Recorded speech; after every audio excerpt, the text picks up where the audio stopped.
before us, where we are called upon to interrogate the implementation of the amendment provisions in the Constitution as provided under Chapter 16 of the Constitution. The consolidated appeals before us arise from consolidated petitions that were filed in the High Court challenging the exercise of these provisions.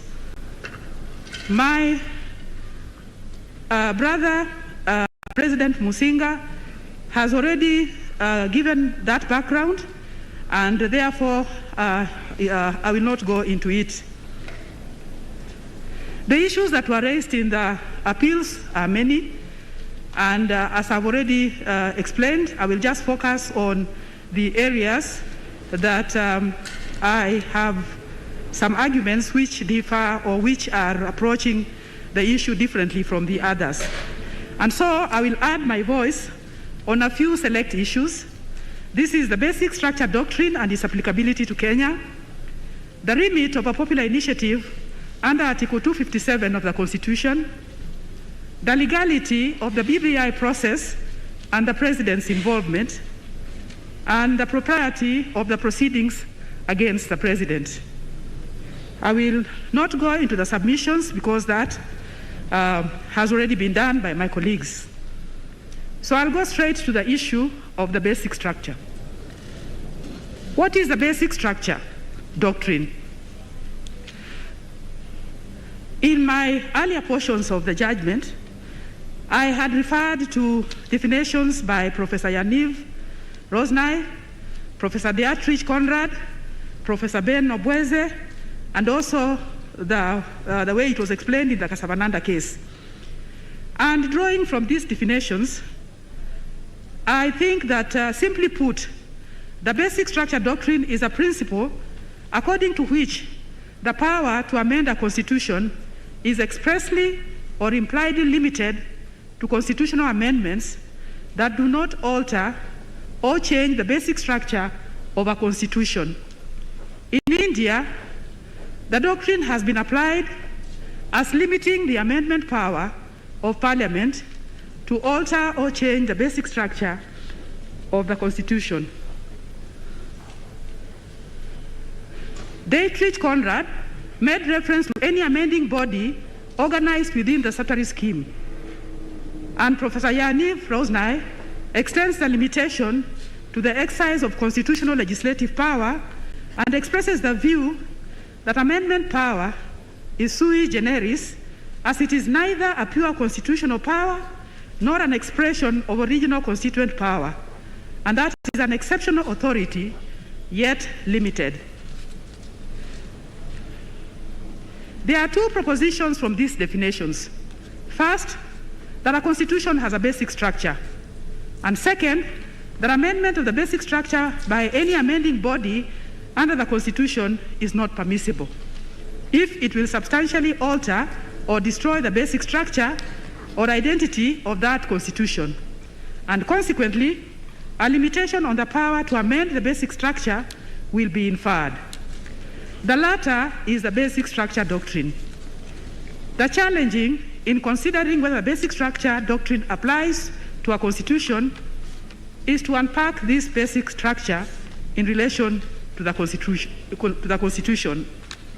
In other words, what is the basic structure in reference to that Constitution? How does one identify the basic structure of the Constitution so as to come to the conclusion that the intended amendment will alter or change that basic structure, such as to bring the basic structure doctrine into play? The general complaint that has been leveled against the judgment of the High Court in regard to the finding at paragraph 474F, which I have quoted in my judgment, but which I will now not read. The general complaint is that the foundational structure described by the judges as covering Preamble, the 18 chapters, and the 6 schedules of the Constitution essentially means that the basic structure covers the whole Constitution. To use Ugandan Chief Justice Katurebe's illustration, which he gave in the Mabarizi appeal, the description of the High Court would not only include the foundation, the pillars, the walls, and the trusses, but even the roof, the doors, and the windows. A strict interpretation of the basic structure doctrine with this understanding of the basic structure would mean that the basic structure of the Kenya Constitution would literally consist of the whole Constitution. And therefore, it would be saying the whole Constitution cannot be amended in a way that alters or changes the Constitution. Indeed, the honorable judges of the High Court were of the view that such an amendment can only be done through the exercise of the people's primary constituent power. In my judgment, I have examined what Professor Nobweze says on sovereignty and the exercise of primary constituent power, and I've also looked at the adoption by Ringera J. in the Njoya's case of what Professor Nobweze says. And I'm in agreement that the people, in exercise of constituent power, can abrogate their constitution or make a new constitution, and that the exercise of that constituent power demands the participation of the people through civic education, public participation, constituent assembly debate, consultation and public discourse, and this is the exercise of the primary constituent power as explained by Professor Nobweze, Professor Rosnai, and applied by Justice Ringera. As defined by Professor Rosnai, primary constituent power is distinct from secondary constituent power. The latter is what Ringera J. addressed in considering whether Parliament had powers under Section 47 of the former Constitution to make amendments that would result in the repeal or abrogation of the Constitution or the enactment of a new Constitution. In this regard, Ringera J. was categorical that Parliament has no such powers. Ringera J. concurred with the position in the Kasavananda case that Parliament has no power to amend or change the basic features of the Constitution or abrogate and enact a new one. And I'm in agreement with this position, which is a position that was adopted by the learned judges in the High Court. However, it is important to note that Ringera J. did not address the exercise of secondary constituent power in regard to an amendment initiated by public initiative, as the Constitution, as it was then, did not provide for it. In my view, the people can exercise their sovereignty in constitution making through their secondary constituent power by either delegating to Parliament or reserving to themselves the power to amend the Constitution. This is what the framers of the Constitution did in Articles 255 to 257 by delegating the power to Parliament to amend the Constitution under Article 256, Subarticle 1 to 5, through a parliamentary initiative and allowing the people to exercise their reserved powers to amend the Constitution through a popular initiative under Article 257. This means that the popular initiative is a citizen-driven process.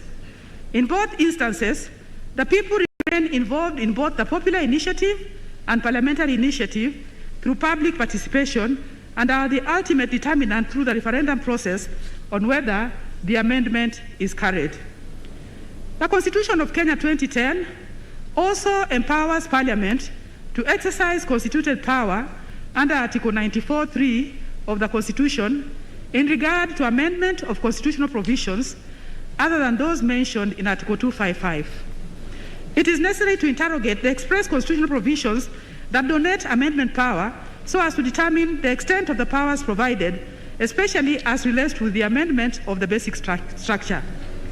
The starting point for such an interrogation must be an understanding of amendment of the Constitution and a distinction between amendment and dismemberment or change and remaking of a Constitution. In the judgment, I have looked at several definitions of amendment and dismemberment, and from these definitions, it is clear that an amendment is an alteration of the Constitution that is carried out within the confines of the existing Constitution. Secondly, it alters the Constitution in a way that does not radically change the nature of the Constitution, which means it must remain consistent with the object of and the purpose of the Constitution. This is to be contrasted with change or remaking of the Constitution, which involves a complete review and or substitution of the former Constitution with a new one, and this can only be done through the exercise of primary constituent power. Therefore, dismemberment in regard to Constitution would mean completely tearing the Constitution apart by removing its significant parts so that it no longer has the same identity. This is more drastic than amendment. I bear in mind these definitions and distinctions as I proceed to consider the amendment power. As noted in the judgment of the High Court and the respective submissions that were made before us, the history of Kenya in regard to amendment of the Constitution is replete with abuse of the amendment provisions and a hyper-amendment culture that resulted in the mutilation of the former Constitution. In truth, the amendments culminated in dismemberment of the original Constitution. It is in that context that Chapter 16 of the Constitution was made and must be understood. The framers of the Constitution no doubt wanted to make sure that a situation does not arise where the amendment provisions are abused in a way that results in dismemberment. Dismemberment of the Constitution or negates the spirit and purpose of the Constitution. Nonetheless, they incorporated a specific chapter in the Constitution dealing with amendment of the Constitution, leaving no doubt that they accepted the fact that there will be situations in which there will be need to amend the Constitution. The amendment provisions in Chapter 16 caution, as Article 255 provides not only for amendment of the Constitution to be made either through Parliament or through a popular initiative, but also provides a higher threshold for amendments relating to certain thematic areas of the Constitution. The thematic areas have been identified in Article 255, and I have reproduced them in my judgment. I will not go through them now. But it appears to me that the framers of the Constitution, either consciously or unwittingly, identified the basic structure of our Constitution through Article 255. In my view, the thematic areas that have been identified are crucial and form the pillars of the Constitution. For example, without the thematic areas of the supremacy of the Constitution, the territory of Kenya, and the sovereignty of the people, the document would not have its identity and would be a completely different document from what was envisaged by the people and the framers of the Constitution. Without the national values and principles of governance, the Bill of Rights, and the independence of the judiciary, the Constitution would be a hollow document, not protecting the rights of the people or serving the interests of the people of Kenya as was intended. That is to say that the framers of the Constitution of Kenya 2010, conscious of these thematic areas as the main pillars forming the basic structure of the Constitution, nonetheless provided a leeway for amendment of these thematic areas, putting in place appropriate safeguards, including the people's participation and final decision on the amendment. This is a clear indication that in regard to amendments, the Constitution of Kenya 2010 is explicit and self-sufficient. The key question in considering whether the basic structure doctrine applies in Kenya is whether, notwithstanding the express provisions for constitutional amendment contained in Chapter 16 of the Constitution and the limitations imposed therein, additional implied conditions that limit the amendment power can be inferred relying on the basic structure doctrine, and whether there are any eternity clauses or provisions of the Constitution that are unamendable. As my brother Judge Gatembo stated, the concept of a basic structure is not a new concept in our jurisdiction. Like him, I have also identified a few cases where this concept was discussed by the courts. And from the submissions that were made before us, it is clear that the issue of constitutional amendments is a topical issue that has elicited opinions, debates, and scholarly writings from jurists and academicians.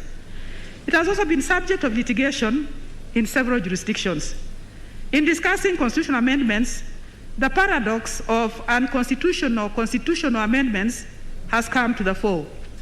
Like the opinion of doctors, the opinion of legal experts is divided, some in agreement others in disagreement. Legal and academic writers in the academic discourse give us theory of what the ideal constitution should look like and what should be the aspiration in making the constitution. But constitutions are like human beings. They are never perfect. Each constitution responds to different circumstances in a social setup that is not necessarily the same as another. Constitutions cannot therefore be the same. Many times, as happened during the constitutional review process in Kenya, compromises and concessions have to be made in order to arrive at an agreement. Furthermore, although the people make the constitution with assistance from experts, the views of experts, important as they are not always followed. These are all important factors in the interpretation of the Constitution. Amendment of constitutions are often necessary to respond to situations or changing circumstances in the particular society. Likewise, the framers of the Constitution of Kenya 2010 recognized the need for development of the Constitution and provided for it in Article 259. This article obligates an interpretation of the Constitution in a manner that not only promotes its purposes, values, and principles, but also advances the rule of law, the human rights and fundamental freedoms, and permits the development of the law and contributes to good governance. Thus, the Constitution must be interpreted in a balanced way that achieves all these aims. As already noted, Article 255 provides a limitation to the amendment power in the identified thematic areas. It provides a higher threshold for alteration of any part of the basic structure identified in Article 255. Such amendments can only be done within the constitutional boundaries so that the amendment does not distort or purport of the Constitution. Under Article 257, the people can call in their reserved secondary constituent amendment powers through a popular initiative. But the exercise of that power must remain subservient to the Constitution because it is a power that, unlike the primary constituent power, emanates from the Constitution. The amendment must serve the Constitution to the extent of developing it without deviating from its original purport. The amendment must remain faithful to the Constitution. The exercise of the secondary constituent power under Article 257 of the Constitution through an amendment by a popular initiative is not inconsistent with the basic structure doctrine, though slightly different from the application in India to the extent that the power is expressly provided for in the initiative neither originates from Parliament nor does Parliament have the final say.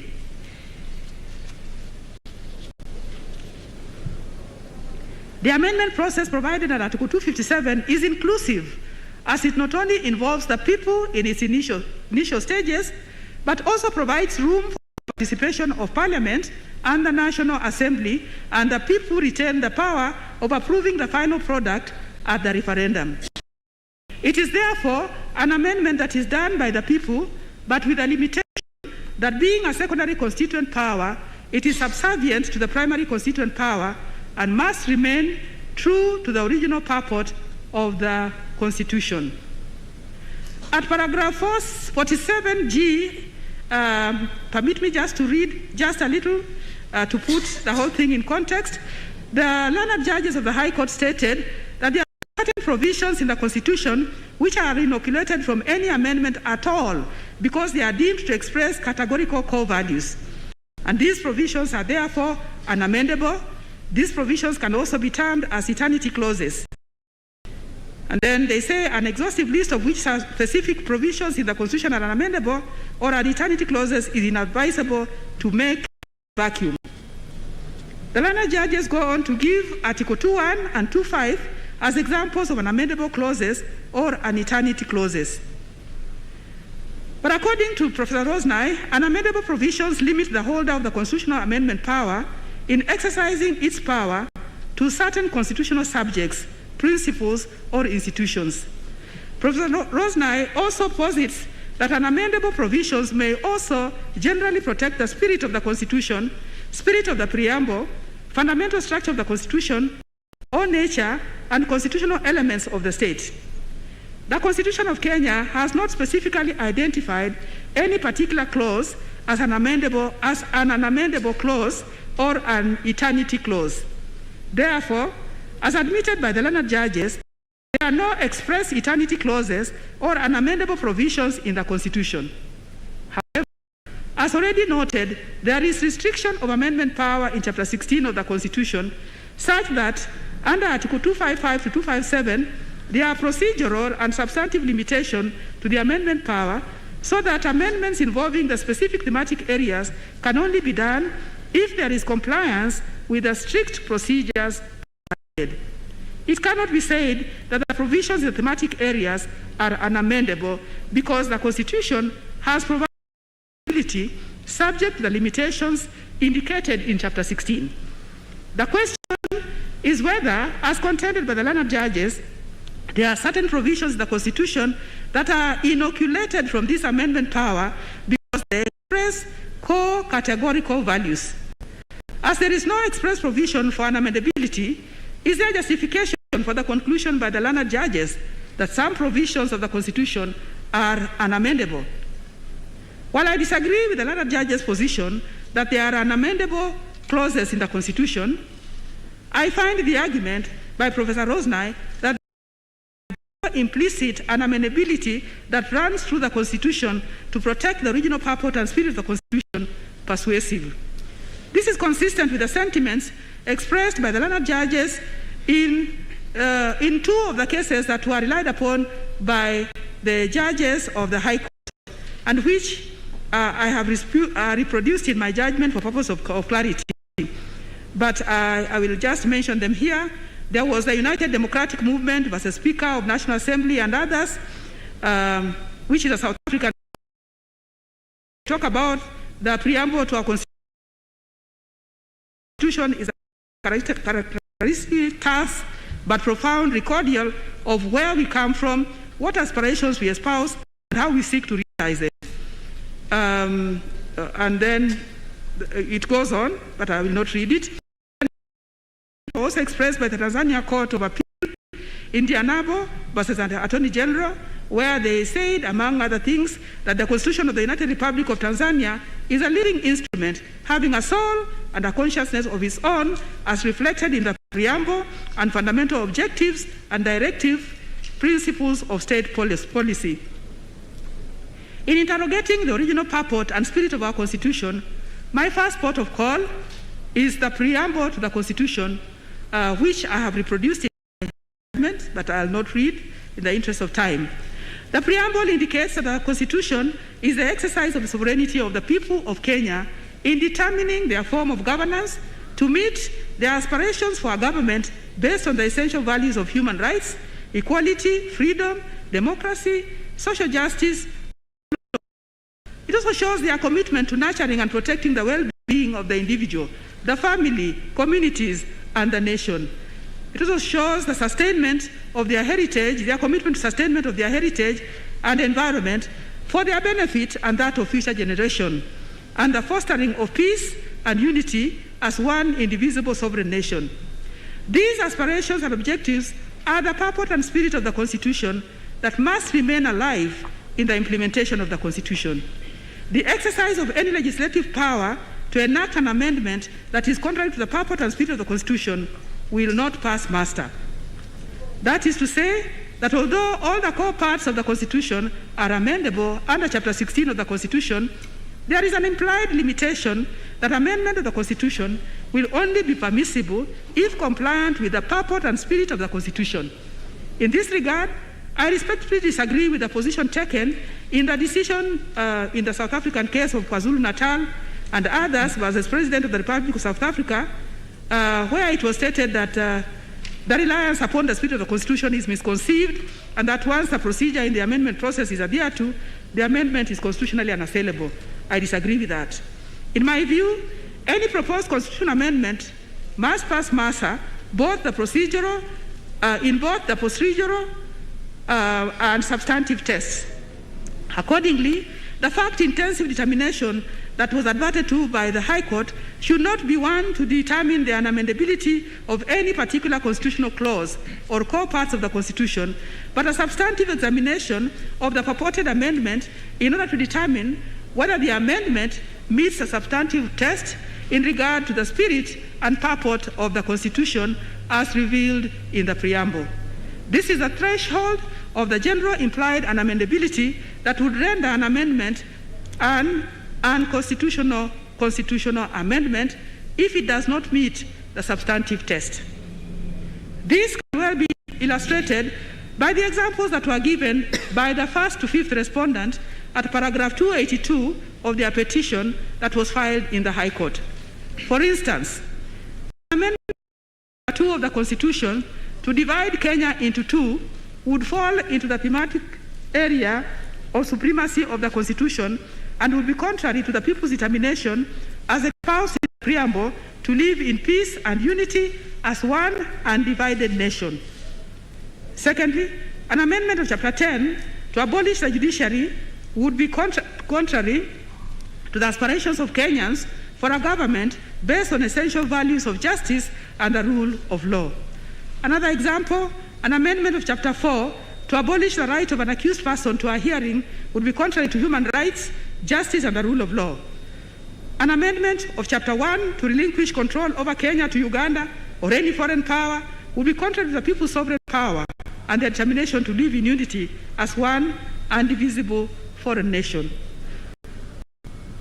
So the examples are purported amendments that touch on the basic structure of the Constitution as identified through the thematic areas stated in Article 255, Article 1 of the Constitution.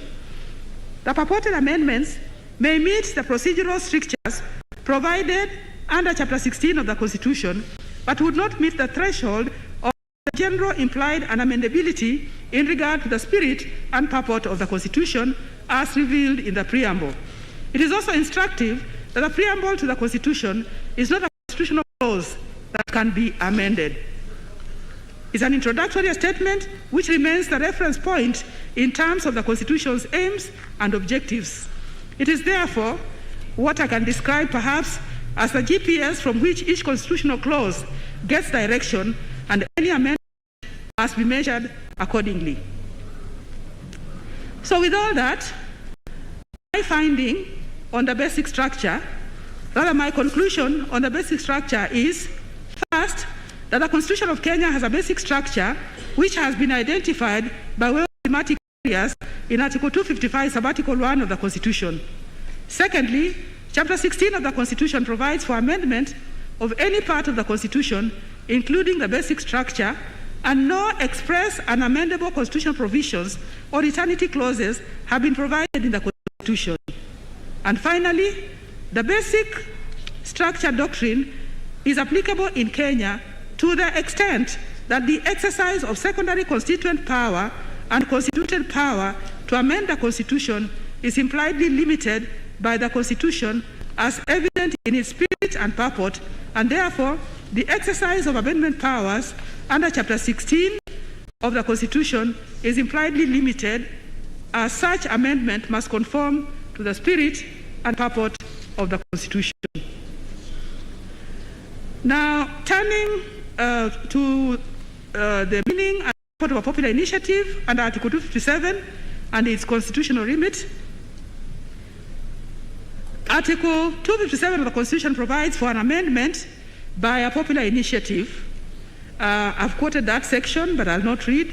In addressing the power to amend the Constitution through a popular initiative, 257, the first question that arises is, what is an initiative, and who is a promoter in regard to a bill under this article? The High Court was criticized for relying on the definition from Wikipedia, a free online encyclopedia created and cited by volunteers, created and edited by volunteers. On my part, I have sourced the definition from Black's Law Dictionary, 11th edition, in which initiative has been defined. And that definition, which I will not read in the interest of time, that definition concurs with the Wikipedia definition which the High Court adopted. So, in other words, their reliance on Wikipedia was inconsequential. From the above definition, it is apparent that an initiative is a process through which voters take control by compelling a vote on a specific legislation. This means that the process must be a process initiated by a voter or voters as opposed to their representative. The definition is consistent with Article 257 that requires a promoter of the bill to galvanize support for it and establish that it is supported by at least 1 million registered voters.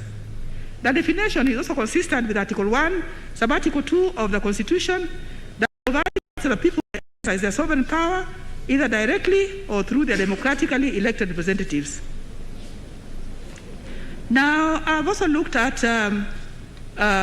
the American equivalent of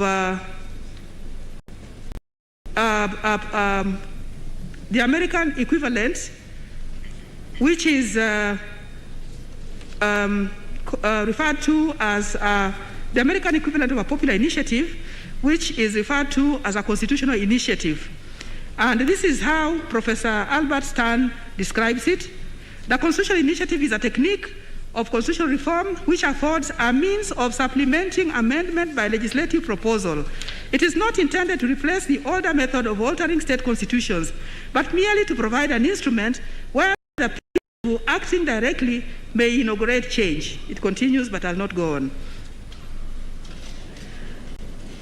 Then, looking at the history, we see that in the final report of the Technical Working Group of the Constitution of Kenya Review Commission, which was quoted by the Attorney General on the historical background, it reveals the same thinking, because it was stated that the committee introduced a novel idea called popular initiative, and this is an innovation where the citizen can, on their own motion, initiate amendment to the Constitution by a way of a popular initiative, either in the form of a general suggestion or a formulated draft bill. So the framers of the Constitution, having provided under Article 256 for a parliamentary initiative, it follows that the second avenue of a popular initiative was intended for the people and not their representatives, such as members of parliament or the president. The word promoter has been used in Article 257, 3 and 4, where the promoter is obligated, respectively, to formulate a general suggestion into a draft bill and to deliver the draft bill and the 1 million supporting signature to IEBC. Black's Law Dictionary has defined a promoter, and I have quoted that definition.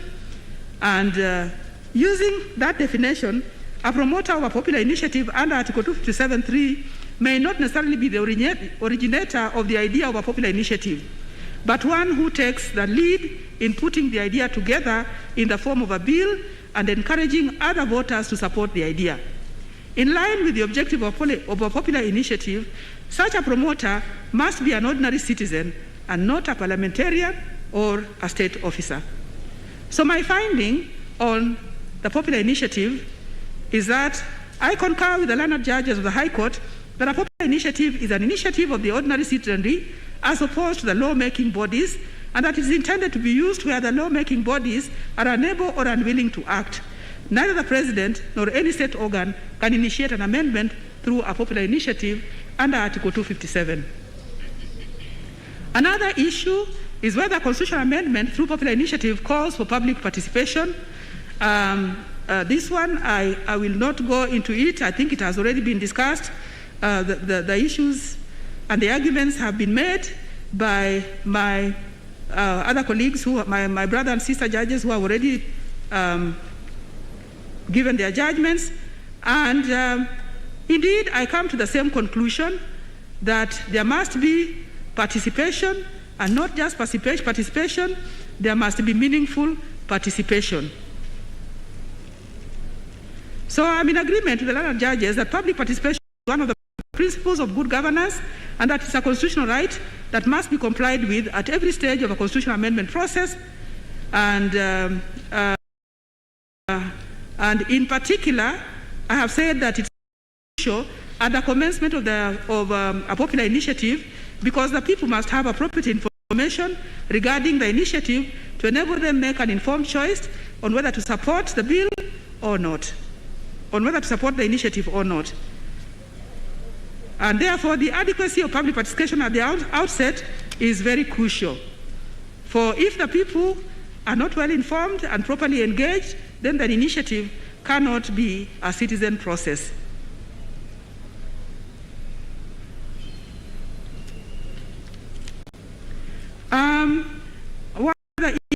With regard to participation, the appellants argued that it was for the respondent who were alleging that there was no public participation to prove this fact. However, under Section 112 of the Evidence Act, it is provided that in civil proceedings, when any fact is especially within the knowledge of any party to those proceedings, the burden of proving or disproving that fact is upon that party. If there was public participation carried out in regard to the popular initiative, this was a fact that was within the special knowledge of the appellants who are promoting the Amendment Bill 2020. The appellants cannot therefore shift the blame onto the respondents to prove the fact of public participation. No evidence was laid before the court to prove that there was any meaningful public participation before the collection of signatures in support of the proposed constitutional amendments. And I therefore uphold the finding of the learned judges that the BBI Steering Committee, as a promoter of Kenya Constitutional Amendment Bill, failed to comply with the key constitutional requirement of giving people information and sensitizing them prior to the collection of signature, and this rendered the process constitutionally unsustainable. With regard to the procedure in the county assemblies and parliament, it has already been referred to by my colleagues, and I concur that the mandate of the county assembly in interacting with the public initiative is only to consider, at that stage, is only to consider and either approve or reject the draft bill. It has no mandate to make any alterations to the bill.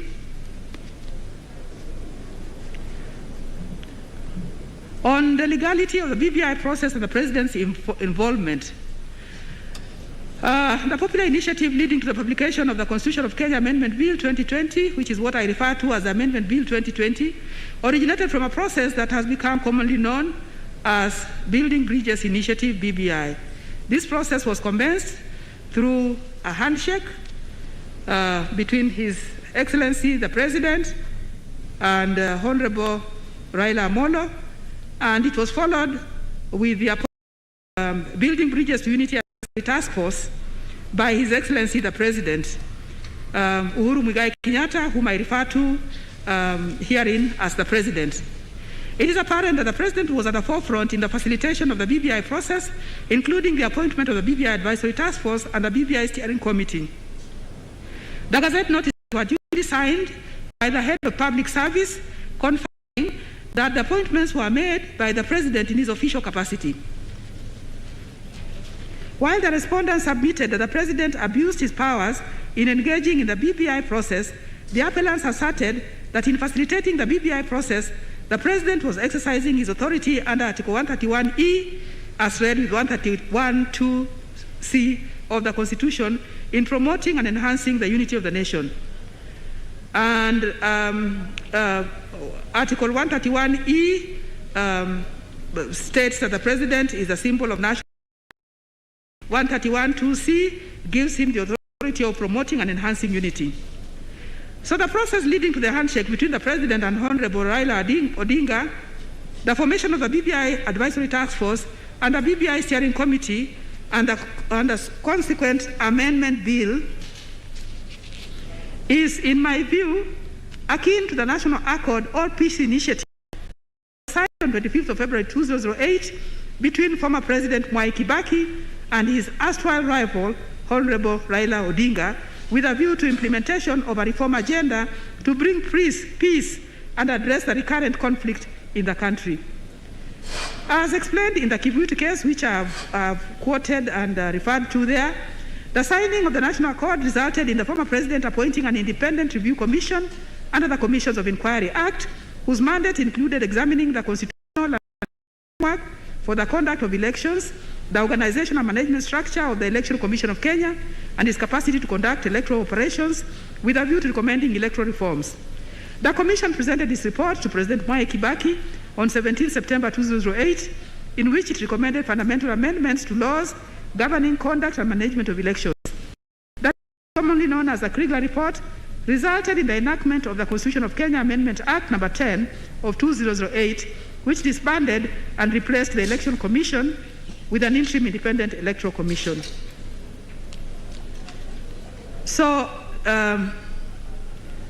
this particular law was challenged in the Kivuitu case, and that is one case where the issue of the exercise of the presidential power. The learned judges in the judgment and appeal rejected the plea of res judicata and plea of sub judice regarding the legality of the appointment of the BBI Advisory Task Force and the BBI Steering Committee for the reasons that have been stated by my brother Musinga, President, and I'm in agreement with the learned judges that the doctrine of sub judice did not apply. One of the terms of reference of the BBI Steering Committee published in Gazette Notice number 264 as 1B and reproduced at paragraph 549 of the impugned judgment was, and I quote, to propose administrative policy, statutory or constitutional changes that may be necessary for the implementation of the recommendations contained in the task report. And I underline the words propose and the words or. The mandate of the BBI Steering Committee in this regard was first to propose changes. In other words, the committee was to make proposals for change. Black's Law Dictionary 11th edition defines proposal as something offered for consideration or acceptance, a suggestion, the act of putting something forward for consideration. Secondly, the proposed changes were to be administrative, policy, statutory, or constitutional changes. Hence, the mandate was not to make constitutional changes, but to make recommendations on whatever changes that were necessary.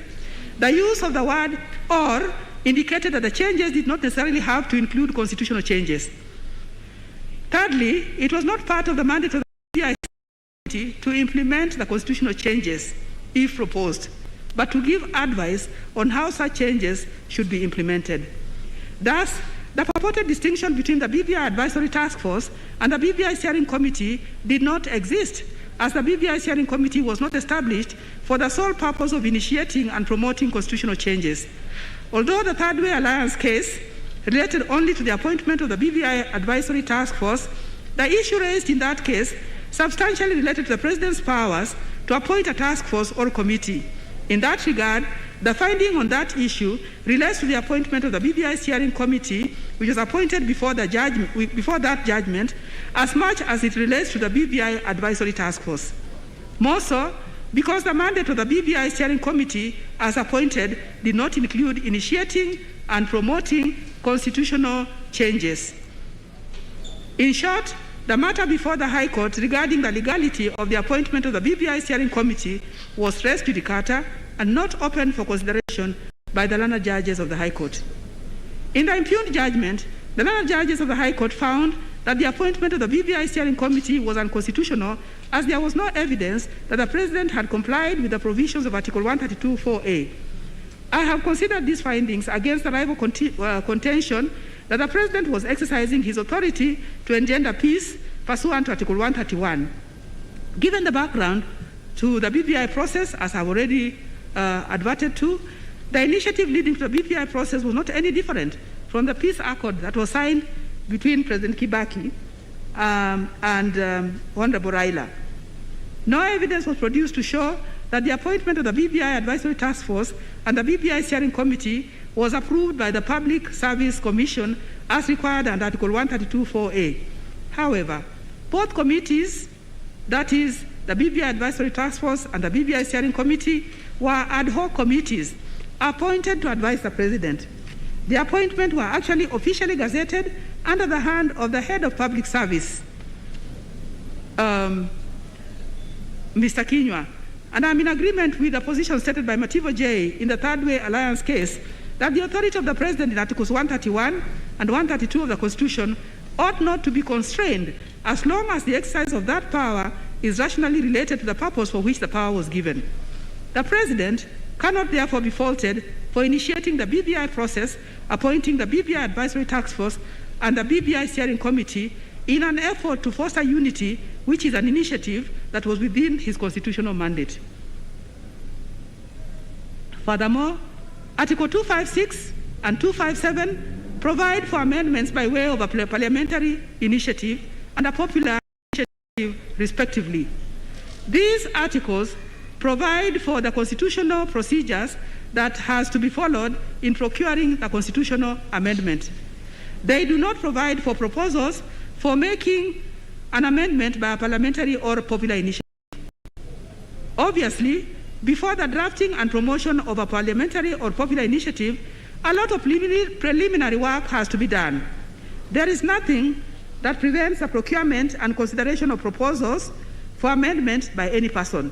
The President was therefore free to obtain proposals for constitutional change from any quarters, including the BBI Steering Committee.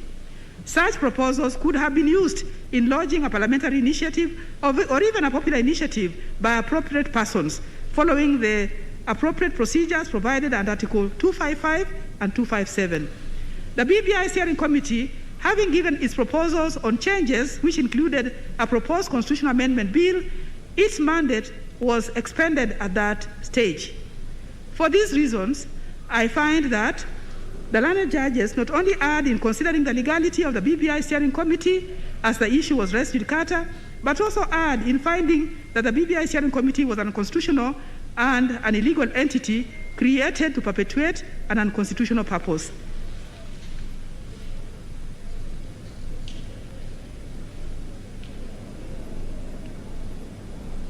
The formation of the BBI Task Force and the BBI Steering Committee all appear to have been done in good faith to achieve that purpose.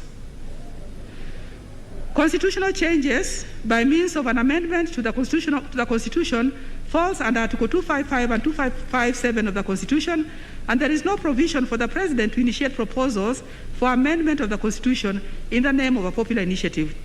While I do appreciate and commend the President's efforts in fostering the unity of the nation, the President is not an ordinary citizen. He remains the President in the political arena throughout his tenure. He cannot temporarily remove his executive mantle in order to engage in a popular initiative, which is a process that has been reserved for citizens. His role in amendment of the Constitution is at the tail end of the process, as provided under Article 2565 and 2579 of the Constitution. And this is in his capacity as President to assent to an amendment bill once passed by Parliament or the people through a referendum. It was all well for the President to appoint the BBI Steering Committee and receive the recommendations for legislative and constitutional changes. But having done so, the President ought to have engaged the government machinery or his party in pursuing these changes through the appropriate channel, possibly a parliamentary initiative. As already indicated, BBI was a peace initiative by the President. The appointment of the Advisory Task Force and the Steering Committee included the experts and the drafting team that backed these committees, including the experts and the drafting team that backed these committees, all confirm that BBI was an executive-driven process and not a citizen-driven process. Although I disagree with the finding of the learned judges that the BBI Advisory Task Force and the Steering Committee were unlawful, with their finding that these committees were unlawful, I find that the BBI Steering Committee had no capacity to promote a bill under Article 257. The bill was published as the Constitution of Kenya Amendment Bill 2020. The bill, which was published as a Constitution of Kenya Amendment Bill 2020, was dated 25th November 2020, and the promoters indicated as Building Bridges Initiative. Under Article 257, the promoter of a popular initiative is the one required to formulate it into a draft bill and thereafter deliver it to IEBC with supporting signatures. Dennis Waweru, who described himself as co-chairperson of the Building Bridges to a United Kenya National Secretariat, BBI Secretariat, swore an affidavit in which he claimed that the BBI Secretariat was a mover of the amendment bill and the process intended to amend the Constitution through a popular initiative. Although it was contended that the BBI Secretariat is a voluntary political alliance, there was nothing that was laid before the High Court to confirm this or to establish the existence of the BBI Secretariat or to connect it to Building Bridges Initiative that was indicated on the bill as the promoter. As found by the High Court, the drafting of the Amendment Bill 2020 was done by the BBI Steering Committee and was the culmination of the BBI process initiated by the President. There was no nexus established between the two co-chairs and the BBI process, such as to confirm that the two co-chairs were the promoters of the Constitutional Amendment Bill. In any case, Honorable Junet Mohammed, who is a current sitting member of Parliament, did not qualify to use the popular initiative route. Both the President and Honorable Raila continued popularizing the BBI process and encouraged the collection of signatures in support of the constitutional change proposed through the BBI process. And so the attempt to distinguish the BBI Secretariat as a separate entity from the BBI Steering Committee was not convincing at all and cannot pass. So my finding, the BBI process remained executive-driven, and the promoter of the Amendment Bill 2020 was the President through the BBI Steering Committee. And as a popular initiative is a citizen-driven initiative, the attempt by the President to pursue a popular initiative through the BBI Steering Committee was unconstitutional and unlawful, and to that extent, neither the BBI nor the BBI Steering Committee had the competence to promote the draft Bill 2020. I would therefore uphold the declaration at paragraph 7843 that the President does not have authority under the Constitution to promote a constitutional amendment through a popular initiative, and that a constitutional amendment can only be made through a parliamentary initiative under Article 256 or through a popular initiative under 257 of the Constitution. I would set aside the declaration of paragraph 784 Roman 4 and declare that the BBI Advisory Task Force and the BBI Steering Committee established by the President were not unconstitutional or unlawful entities. I would partly uphold the declarations at paragraph 784 Roman 5 and Roman 6 and Roman 8 to the extent that the BBI Steering Committee, though not unconstitutional or an unlawful entity, had no legal capacity to promote constitutional changes under Article 257 of the Constitution, and consequently, the promotion and launch of the Constitution of Kenya Amendment Bill 2020 was done unconstitutionally and in usurpation of the people's exercise of sovereign power. So I don't want to repeat. I just want maybe just to highlight a few of my findings on some of the other areas that I have not talked about. On presidential immunity, I have analyzed this in my judgment, but my analysis is substantially the same as what my brother Judge Gatembu has already stated here, so I will not read it. But my finding is that I would uphold the declaration at paragraph 7842 of the judgment and the findings of the learned judges that the President is subject to civil proceedings during the tenure of his office whenever he acts outside the parameters of the Constitution or omits to do that which he is bound to do under the Constitution. And then I would also find on the issue of service upon the President that the President was not served with a petition filed by the 78th respondent, nor was he personally served with a hearing notice. His right to a fair trial and right to natural justice were contravened, and the learned judges were wrong in making adverse orders against him personally. I would accordingly allow Civil Appeal number 294/2021 and set aside the adverse orders that were made against the President in his personal capacity. I'm in agreement with the majority in regard to each of the issues that I have not fully addressed in this judgment.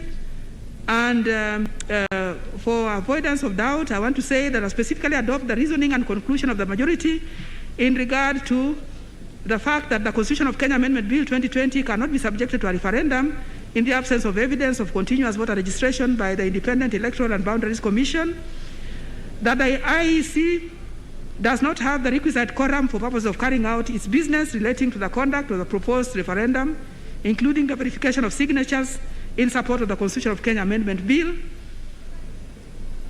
and that at the time of the launch of the Constitution of Kenya Amendment Bill and the collection and endorsement of signatures, there was no legislation governing the collection, presentation, and verification of signatures, nor an adequate legal regulatory framework to govern the conduct of referendum.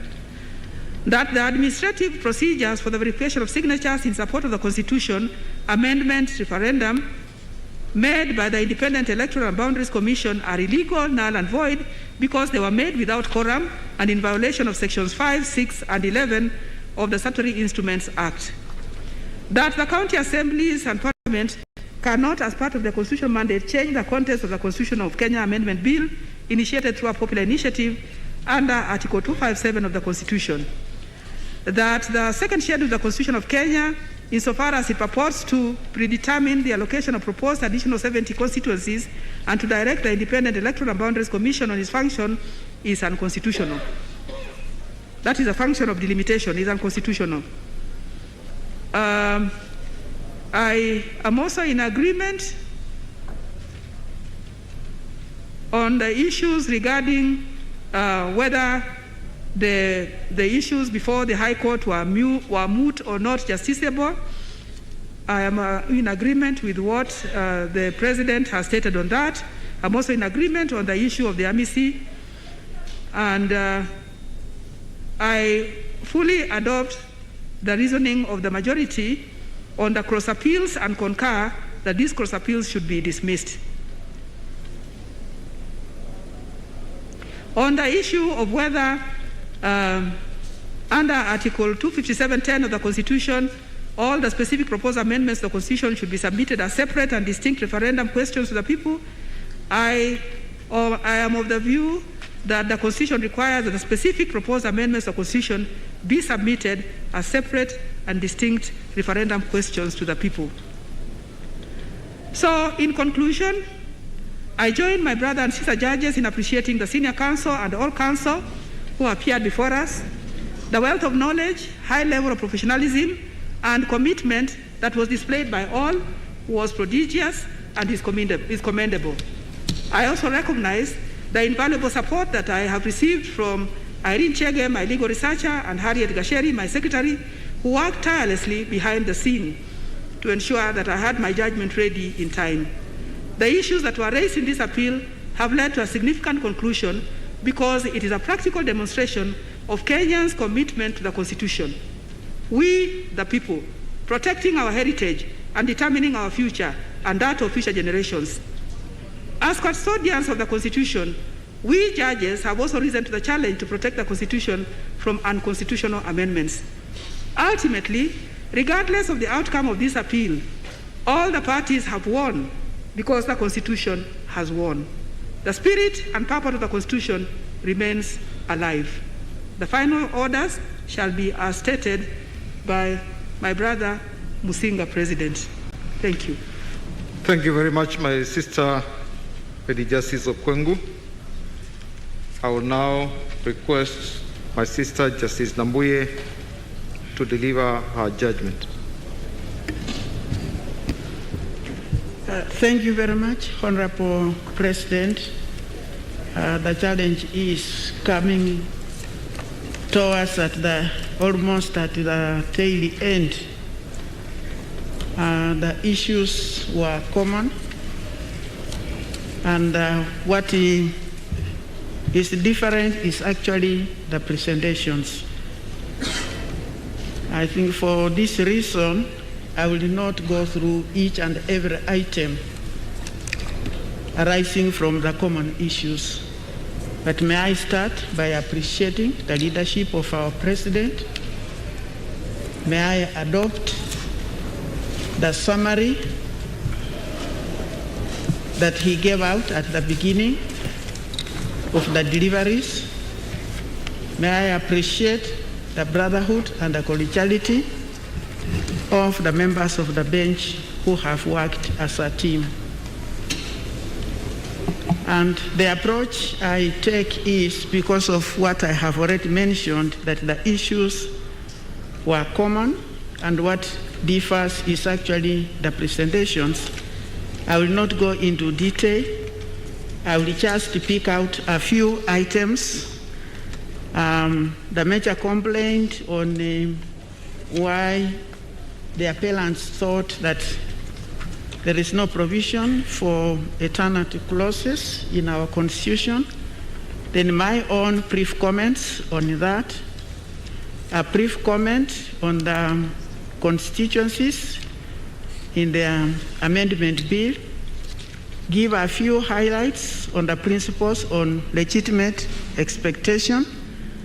These were touched upon by my sister, Judge Fatuma Sichale, and then mention briefly on the complaint that had been raised with regard to the need for the trial court to call to the president or the authorities that were responsible for the BBI initiative to give an account of public funds involved.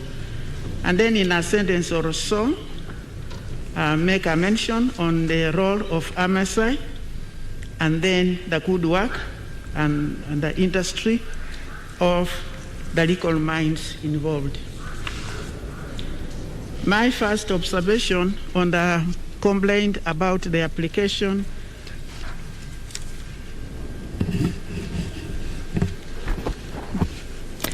of eternity on alleged existence is not coming. Hello? Okay.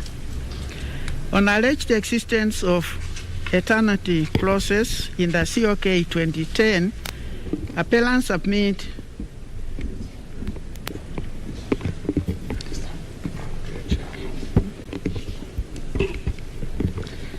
Can we get some assistance?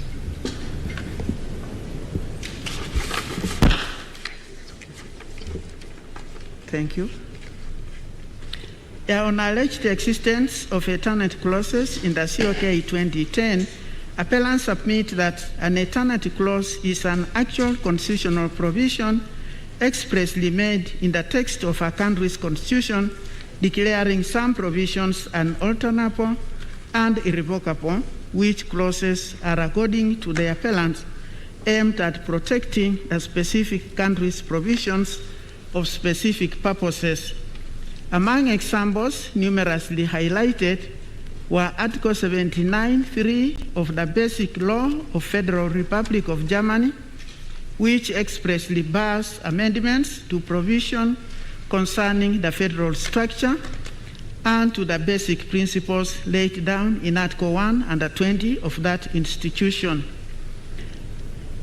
And there was also mentioned an example of that the democratic and social setup, owing to the bitter experience of the Nazi era, intended to safeguard against a repeat of the atrocities perpetrated by the National Socialists, and many other examples were given. And my own comments on reaction or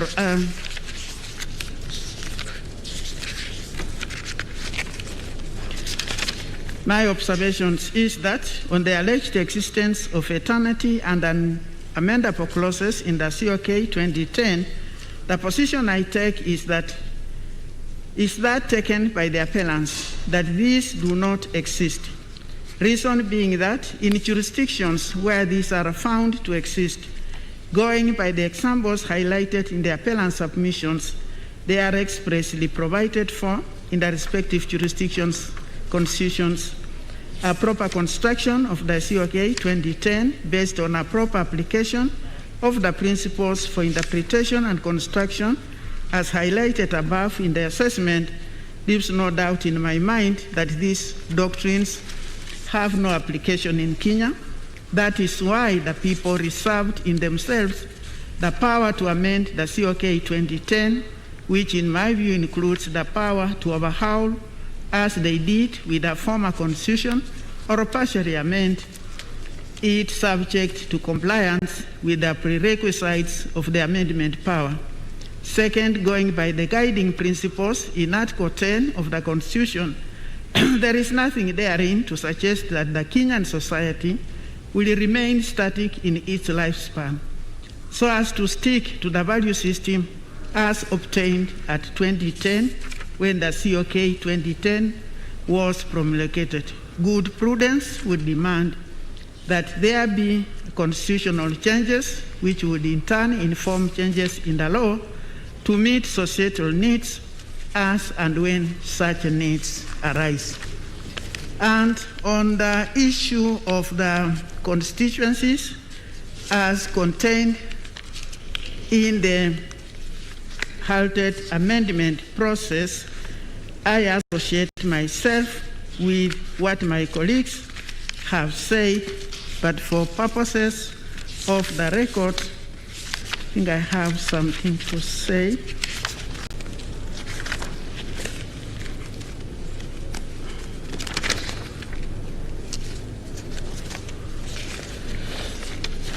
My comments is that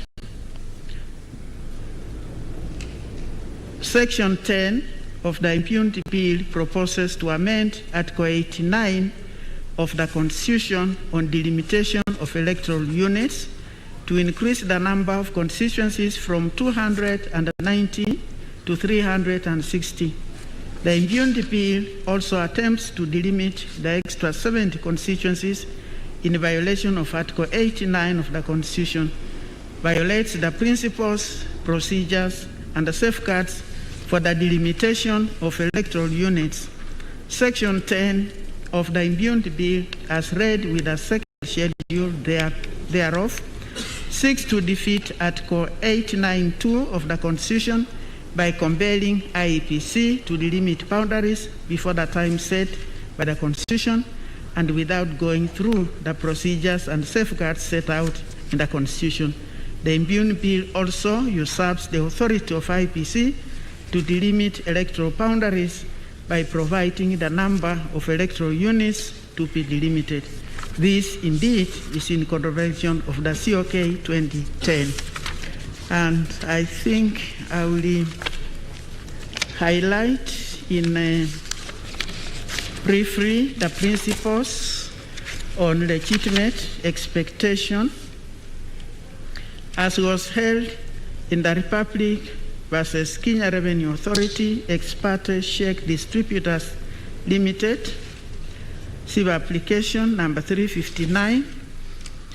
The cornerstone of legitimate expectation is a promise made to a party by a public body that it will act or not act in a particular manner. For the promise to hold, the same must be made within the confines of the law. A public body cannot make the promise which goes against the express letter of the law.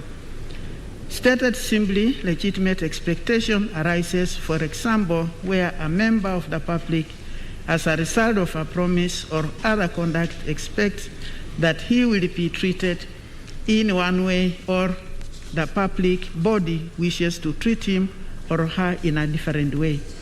It is a requirement that for the doctrine of legitimate expectation to be successfully invoked, the expectation must in the first place be legitimate in the sense of an expectation which will be protected by law, and there are various authorities which I have also indicated.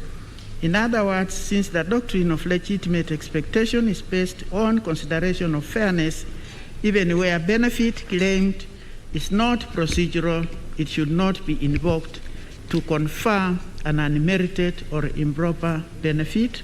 There are also case law. For the sake of time, the answer, this is in answer to the cross appeal of the 15th respondent. And the answer is in the negative, as PPI's invitation for public input on the policy issues involved made no mention that any requests or recommendations by any participating entity would be taken on its face value. Lack of such an assurance prima facie donated discretion in both the task force and the steering committee to choose what to include in the end product action plan and what to leave out. Stated simply, legitimate expectation arises, for example, where a member of the public, as a result of a promise or other conduct, expects that he will be treated in one way and the public body wishes to treat him in a particular way. So I agree with my brothers and sisters who have dismissed the cross appeal. I will mention shortly about the complaint on accountability with regards to the publication of the PPI's Diary Committee to publish or cause to be published details of the budget and the public funds allocated and utilized in promoting the impugned bill. I associate myself and I agree entirely with the reasoning and the assessment of the judges after construing Article 35 in conjunction with the provisions of Access to Information Act 2016. I find that the cross appellants did not follow the correct procedure to seek that information from the litigants before coming to court to have them enforced in their favor. And I also join my colleagues in commenting the good workmanship, the respect amongst the senior and the junior, and the respect both ways. And I think if we continue this way, we are going to put the legal profession here on the world map. I had never experienced such calmness, such respect for the 44 years I have been on the bench. Thank you, Mr. President. Thank you very much, my sister Justice Nambuye, for your good summary. Now, for purposes of record, I want to say that I carefully summarized all the submissions that were made before this court by all the parties, and I will not read that. And I identified 21 thematic issues, which I will just read them and give you my brief views on each, after which I will then deliver the final orders of the court based on the findings of each one of us. So, the thematic areas that I identified and which we have addressed variously in our judgments are as follows. Whether, number one, whether the basic structure doctrine, eternity clauses, and an amendability doctrine applies in Kenya. Number two, who are the initiators and promoters of the BBI initiative? 3, the legality of the BBI steering committee and the BBI task force report in the constitution amendment process. Number 4, whether the proposed amendments as contained in the Constitution Amendment Bill 2020 were by popular initiative and whether there was public participation. 5, whether the President of Kenya can initiate the process of amendment of the Constitution as a popular initiative. Number 6, whether the IEBC a requisite quorum to carry out its business in relation to the amendment bill. Number 7, the role of the IEBC in Constitution amendment by popular initiative. Number 8, whether the IEBC was under an obligation to conduct a nationwide voter registration exercise and the verification of signatures. Number 9, whether the proposals contained in the Constitution Amendment Bill are to be submitted as separate and distinct referendum questions. Number 10, whether the High Court had jurisdiction to entertain the petitions on account of the principles of justiciability, mootness, and ripeness. Number 11, whether it was constitutional for the promoters of the Amendment Bill to create 70 constituencies and allocate them. Number 12, whether there was necessity for legislation or legal framework on conduct of referenda. Number 13, whether civil proceedings can be instituted against a sitting president. Number 14, whether Mr. Muigai Uhuru Kenyatta, as he was named by Mr. Oluchier, was served with the petition number E426 of 2020 and the effect of the orders made by the High Court against his person. Number 15, again arising from Mr. Oluchier's petition, whether the proceedings against the President, Mr. Uhuru Muigai Kenyatta, were res judicata. Number 16, whether President Uhuru Muigai Kenyatta contravened Chapter 6 of the Constitution. Number 17, whether promotion of the amendment bill violated Article 43(1)(a) in view of the COVID-19 pandemic. Number 18, whether both or either of the Houses of Parliament were infirmed from considering the amendment bill in view of the Chief Justice's advisory for dissolution of Parliament.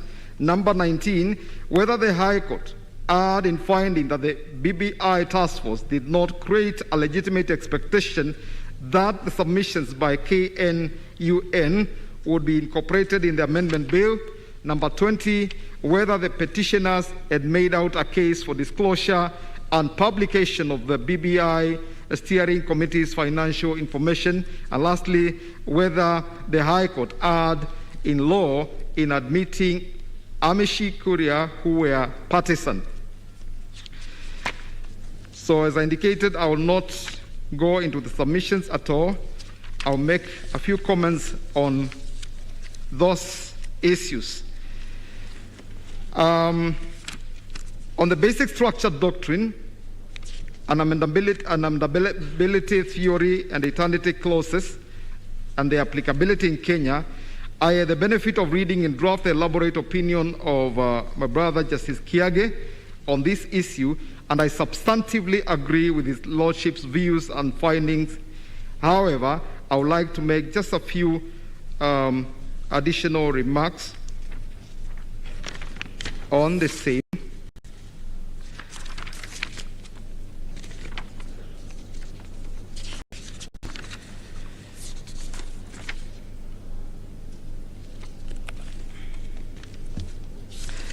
Taking into consideration the submissions by all the parties as far as the issue of basic structure is concerned, I do not think that there is any serious contestation that the Constitution of Kenya 2010 has a basic structure. What is not agreed upon are the matters that form the basic structure. The Attorney General, the BBI Secretariat, and the Honorable Raila Odinga argued that what constitutes the basic structure are the entrenched provisions listed under Article 255(1), which says as follows. I will not read what it states. Whereas the appellants and some respondents who support the appeals were of the view that the basic structure of our Constitution is not limited to the above matters, the contested issue is whether the basic structure doctrine limits the amendment power of the Constitution as set out in Articles 255 to 257. Related to that issue, the first to fifth respondents argued that the amendment bill, though styled as introducing various amendments to the Constitution, it actually proposes a dismemberment of the Constitution. And they cited Richard Albert in his book, Constitutional Amendment and Dismemberment. Then I posed a question: what is a constitutional amendment? In their petition, the first to fifth respondents stated, and I quote, "Constitutional amendments come in two types. They can either be corrective or elaborative. Properly defined, a constitutional amendment is a correction made to better achieve the purpose of the existing constitution." I jump and read another paragraph. A constitutional amendment can also be elaborative. An elaboration is a larger change than an amendment insofar as it does more than simply repair a fault or correct an error in the constitution-making project, but does so in line with the current design of the Constitution. Instead of repairing an error in the Constitution, however, an elaboration advances the meaning of the Constitution as it is presently understood. End of quote. I agree with the first to fifth respondent's submission that an amendment corrects or modifies the existing system without fundamentally changing its nature.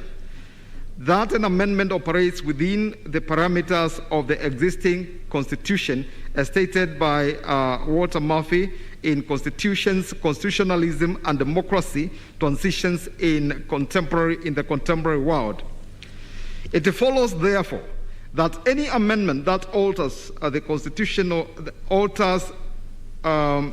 it follows, therefore, that any amendment that alters the Constitution fundamentally, the Constitution's fundamental values, norms, and institutions cannot pass as an amendment. It is in the nature of dismemberment.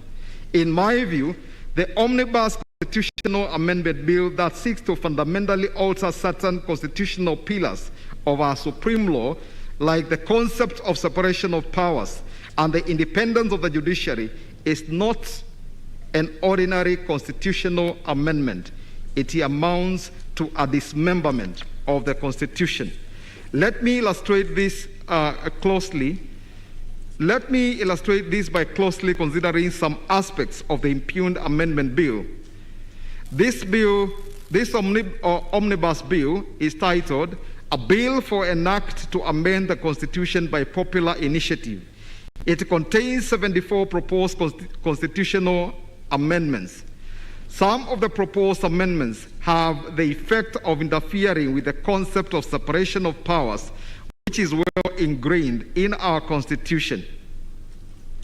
Article 1, Subarticle 1 of the Constitution stipulates that all the sovereign power belongs to the people of Kenya and shall be exercised in accordance with the Constitution.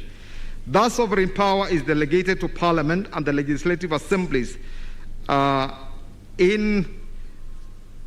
Thus, sovereign power is delegated to Parliament and the legislative assemblies in the county governments, the national executive and the executive structures in the county governments, and the judiciary and the independent tribunals. This arrangement ensures that these three broad arms of government remain distinct from each other and do not encroach upon each other's functions, but subject only to the usual constitutional and statutory checks and balances. Clause 44 of the amendment bill proposes to create the office of the Judiciary Ombudsman by introducing a new Article 172A, and that proposed clause states as follows: there is established the office of Judiciary Ombudsman. The President shall nominate and, with the approval of the Senate, appoint the Judiciary Ombudsman. The Judiciary Ombudsman shall receive and conduct inquiries into complaints against judges, registrars, magistrates, and other judicial officers and other staff of the judiciary. Sensitize and promote engagement with the public on the role and performance of the judiciary, and C, improve transparency and accountability of the judiciary. It continues, it sets out very many functions. I'll jump the rest. There are a few observations that I wish to make regarding this proposed amendment as relates to the independence of the judiciary. 1. The fact that the Judiciary Ombudsman shall be an appointee of the President entrenches executive control in the Judicial Service Commission and by extension in the judiciary. Under Article 171(2), 4 of the 11 members are appointed by the executive. If the proposed bill goes through, the executive's appointees shall be a total of 5.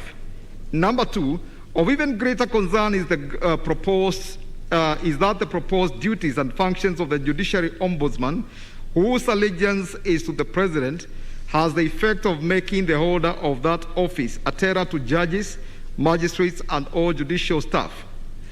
That office shall not only receive and conduct inquiries with the complaints against judges, magistrates, registrars, and all judicial staff, but will also apply will also play a critical role in the removal of judges.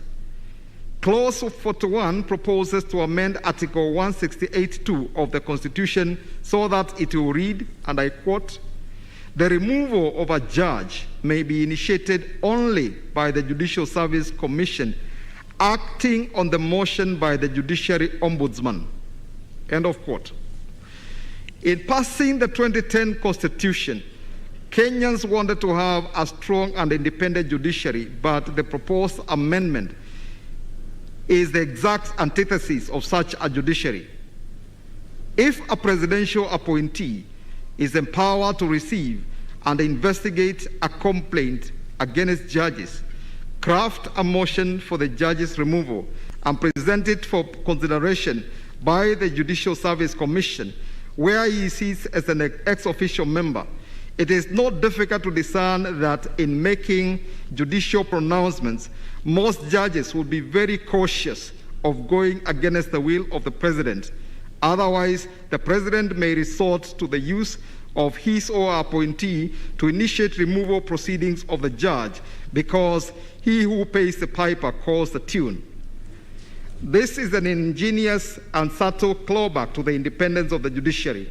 I highly doubt whether there was any meaningful civic education and public discourse on the issue during the promotion of the impugned bill.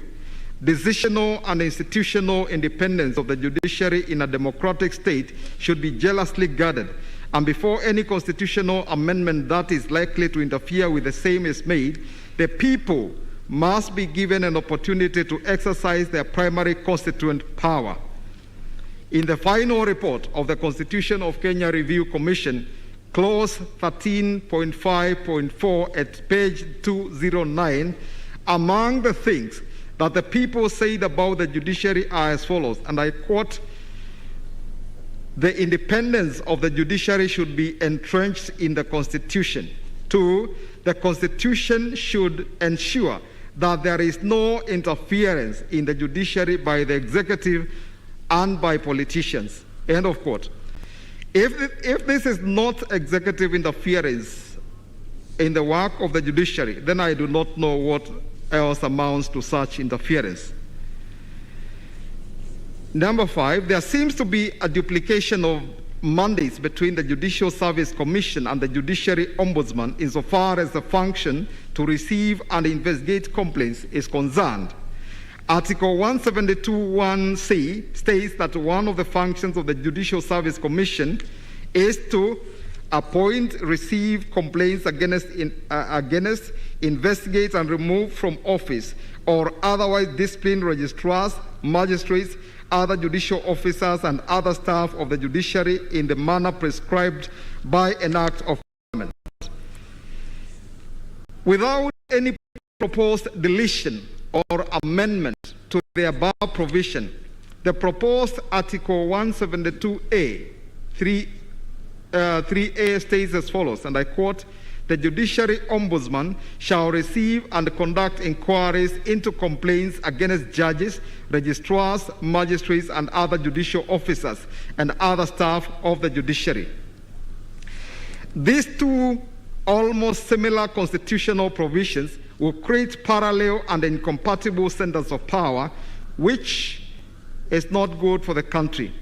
There is a possibility of parallel complaints against judges and judicial officers being instituted before the two offices.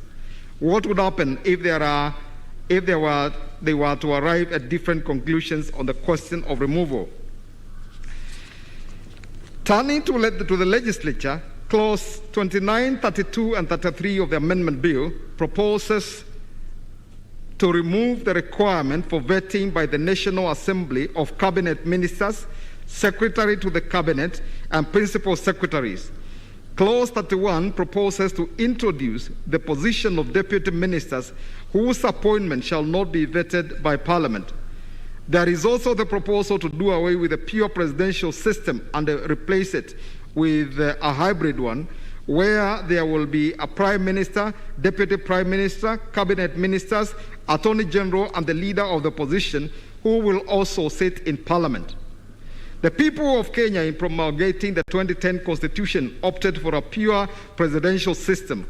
And in my view, the proposal interferes with the concept of separation of powers, as members of the executive will also be members of the legislature.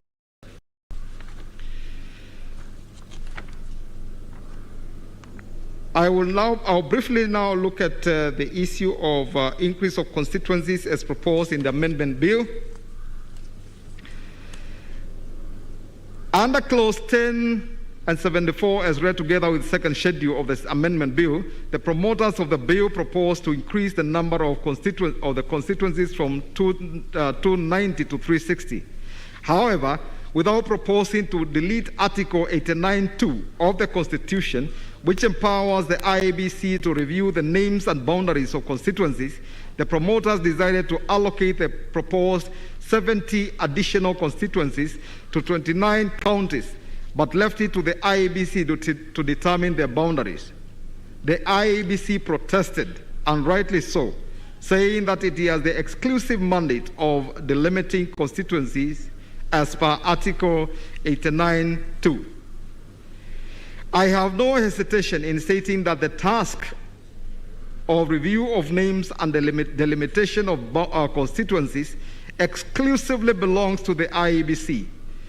The people of Kenya decided that the task of delimitation of boundaries should be handled by an independent commission following the criteria set out under Article 89, 5, 6, and 7 of the Constitution. The task of deciding which county should have extra constituencies should have been handled by the IEBC.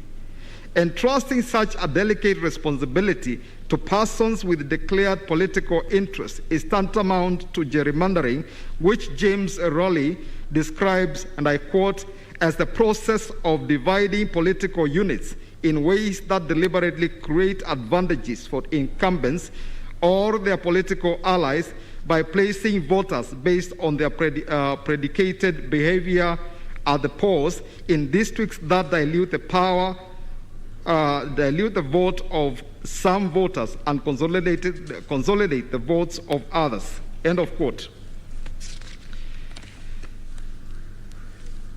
In conclusion, on that issue, it is not all the 74 proposed amendments that seek to fundamentally alter the basic structure of the social contract that Kenyans entered into when they gave to themselves the Constitution of Kenya 2010 after decades of political struggle.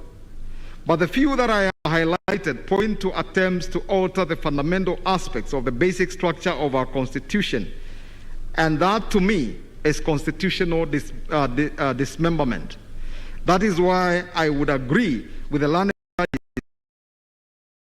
necessary that we replicate the same procedure that we used to give to ourselves the 2010 Constitution if we have to fundamentally amend certain provisions of the Constitution.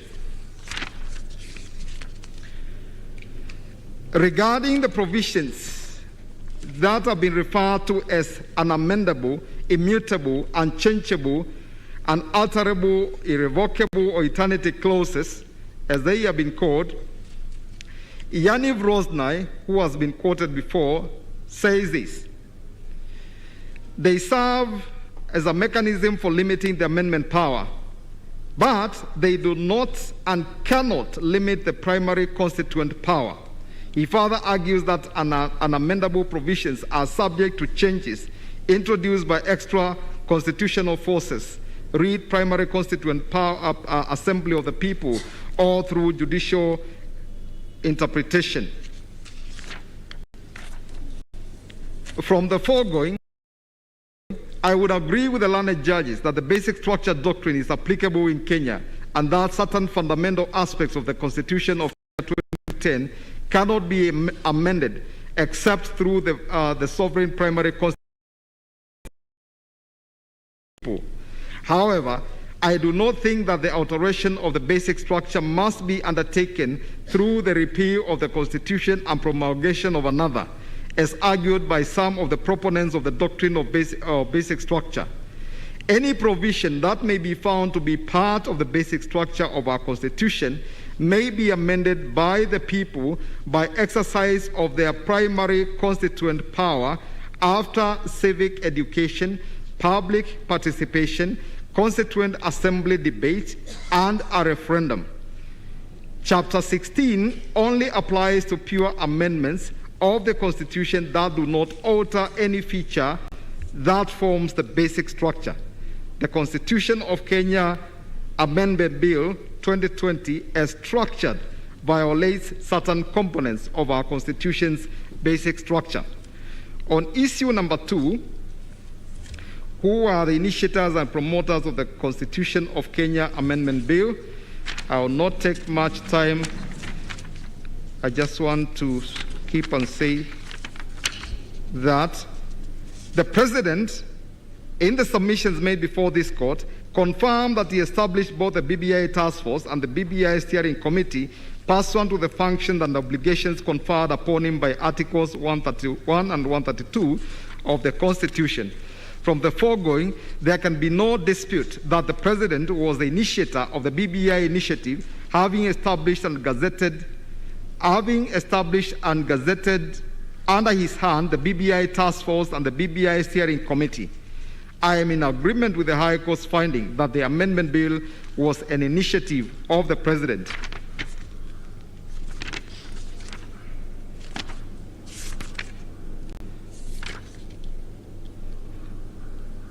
On the question of the promoter of the amendment bill, the BBI Secretariat and Honorable Raila Odinga, through their senior counsel, Mr. Otiende Amolo, submitted that the bill was promoted by Honorable Junet Mohammed and Honorable Dennis Waweru, the co-chairpersons of the BBI National Secretariat. The same argument was also advanced by the Attorney General, who added that the BBI Secretariat was a voluntary political alliance of political players in Kenya, distinct from the BBI Task Force and the BBI Steering Committee. After going through all this, I find that there is therefore no dispute that the promoter of the amendment bill was the BBI National Secretariat. Number 3, legality of the BBI Steering Committee and its report, and whether it was a popular initiative. It is evident that one of the major functions of the BBI Steering Committee was to propose, among other things, constitutional changes that were thought necessary for the implementation of the recommendations contained in the BBI Task Force report, and submit a comprehensive report to the government. If this was intended, as it turned out to be, a move towards amendment of the Constitution as a popular initiative, that is where the rain started beating the process. Then I asked the question, what is a popular initiative? It is defined as a process of a participatory democracy that empowers the people to propose legislation and to enact or reject the laws at the polls, independent of the law-making power of the governing body. My sister Justice Okwengu has covered it very well. I will not dwell on the same. From what I have said in pages that I have skipped, I agree with the learned judges that the BBI Steering Committee had no constitutional mandate to initiate constitutional changes under Article 257 of the Constitution, disguised as a popular initiative. This was a move initiated by the political elite, not by the people of Kenya. It was not disputed that the promoter of the amendment simply posted English versions. I'm on issue number 4, whether there was public participation in the passage of the bill. It was not disputed that the promoters of the amendment bill simply posted English versions of it on the internet. The appellants did not tell the High Court the number of Kenyans that have reliable access to internet and were able to read and understand the English version of the impugned bill.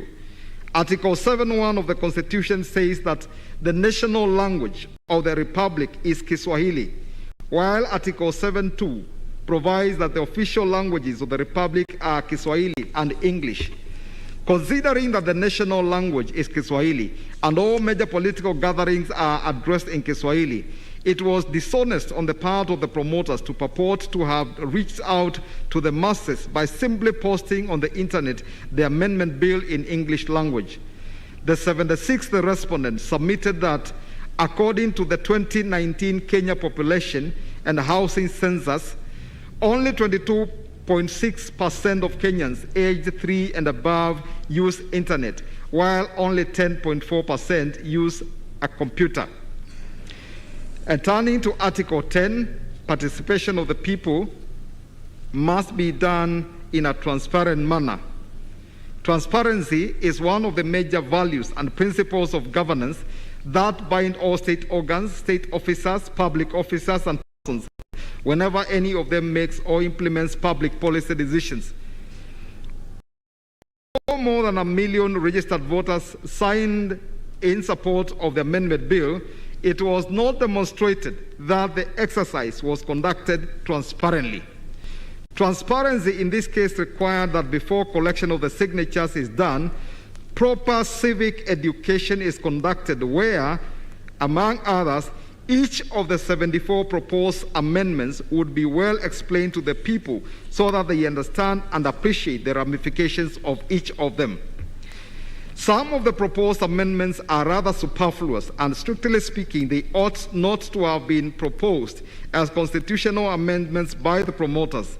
At best, they could only be proposed as statutory amendments, but were intentionally included in the amendment bill, and appropriate statutory amendment bills drawn by the promoters to act as sweeteners to coax voters into supporting the proposed constitutional amendment bills. An example is Clause 3, which proposes to create a new Article 11A on economy and shared prosperity, and the same reads as follows: that this constitution recognizes the need for an economic system that provides equitable opportunities for all the people of Kenya to benefit from the economic growth in a comprehensive, fair, and sustainable manner. I will not read the rest. Together with the amendment bill, the promoters also drew the Micro and Small Enterprises Amendment Bill, which inter alia proposed to give youth owned enterprises a 7-year tax break. Another of a bill that accompanied the proposed constitutional amendment bill was the Higher Education Loans Board Act 1995 to give loanees a grace period of 4 years from the date of completion of their studies and to exempt loanees without a source of income from paying interest on the loans advanced to them. I say this about the amendment, the proposed amendment, and those bills. These are definitely very good and appealing proposals, but anchoring them on the Constitution of Kenya Amendment Bill 2020, that also proposed very far-reaching alterations on the basic structure of our Constitution, was a clear bait to entice the populace, and particularly the young registered voters who are the majority, to support the amendment bill without proper civic education on all the contents of the entire bill.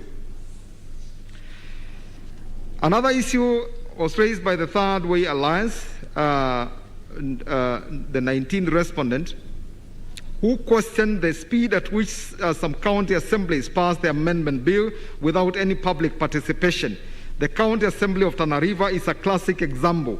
In Abesemi Buere versus the County Assembly of Tana River, Nyakundi J established that the County Assembly of Tana River considered and approved the amendment bill on 23rd of February 2021, whereas it had published in the local newspapers and social media that there would be public hearings and a presentation of memoranda on the bill on 25th of February 2021. The learned judge declared that the resolution to pass the bill was tainted with procedural illegality and was therefore fatally defective and unconstitutional. It is also on record that members of county assemblies, MCAs, demanded and were given car grants of 2 million Kenya shillings each shortly before an overwhelming majority of county assemblies passed the amendment bill, paving way for it to be placed before Parliament under Article 257(7). Whereas it is desirable that MCAs be facilitated in their performance of their legislative work in our county governments, and therefore the car grants may have been lawful, its timing was said to have been deliberately intended to influence them to pass the amendment bill.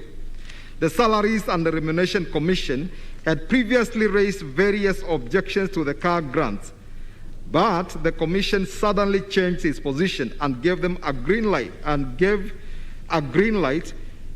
to the car grants during the promotion of the impugned bill, the 19th respondent asserted.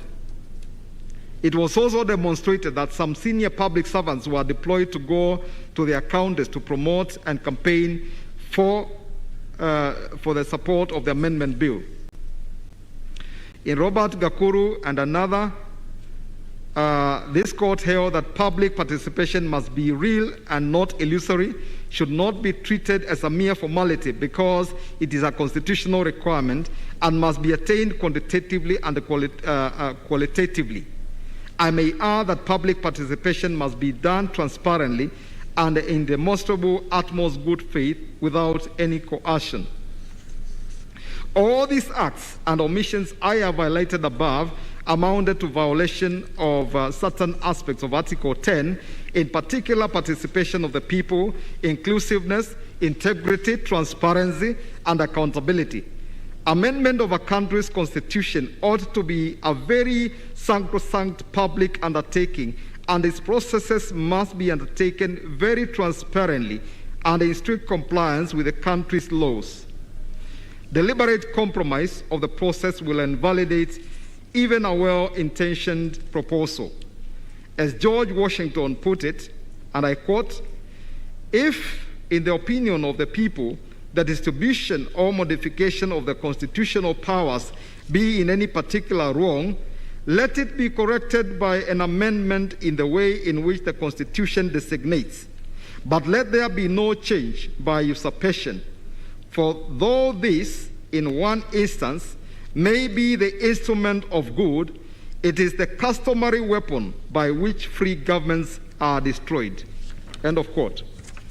In view of the foregoing, I find and hold that the amendment bill was not by popular initiative, and though there was a degree of public participation in its development and passing, it was not in accordance with the national values and principles under Article 10 of the Constitution.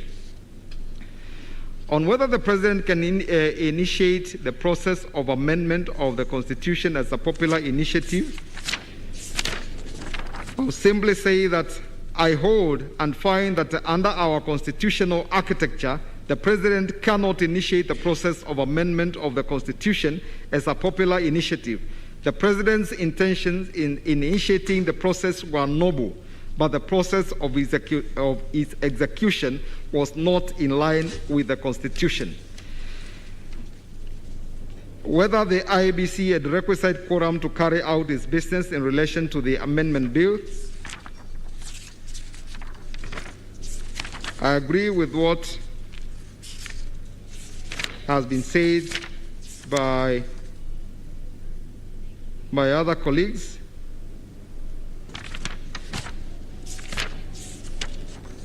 And I'll just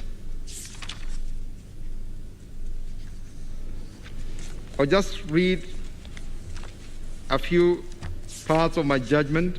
It follows, therefore, where a court, having declared a provision of a statute as unconstitutional but does not state the effective date of that declaration, the declaration becomes effective from the date of the judgment unless an appeal is preferred against the decision.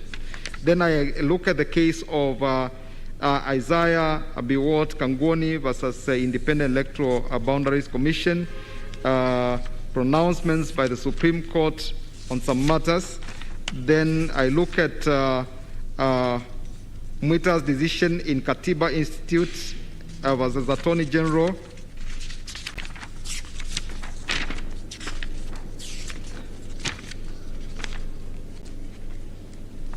And then I say, for these reasons, I would dismiss the Attorney General to the learned judge's finding that the IEBC lacked the requisite quorum to make decisions connected with the amendment bill. Number 7, on the role of the IEBC in the Constitution amendment by popular initiative. Muslims for Human Rights, the 82nd respondent, contended that the IEBC cannot undertake verification of signatures and registered voters without an enabling legal framework in place.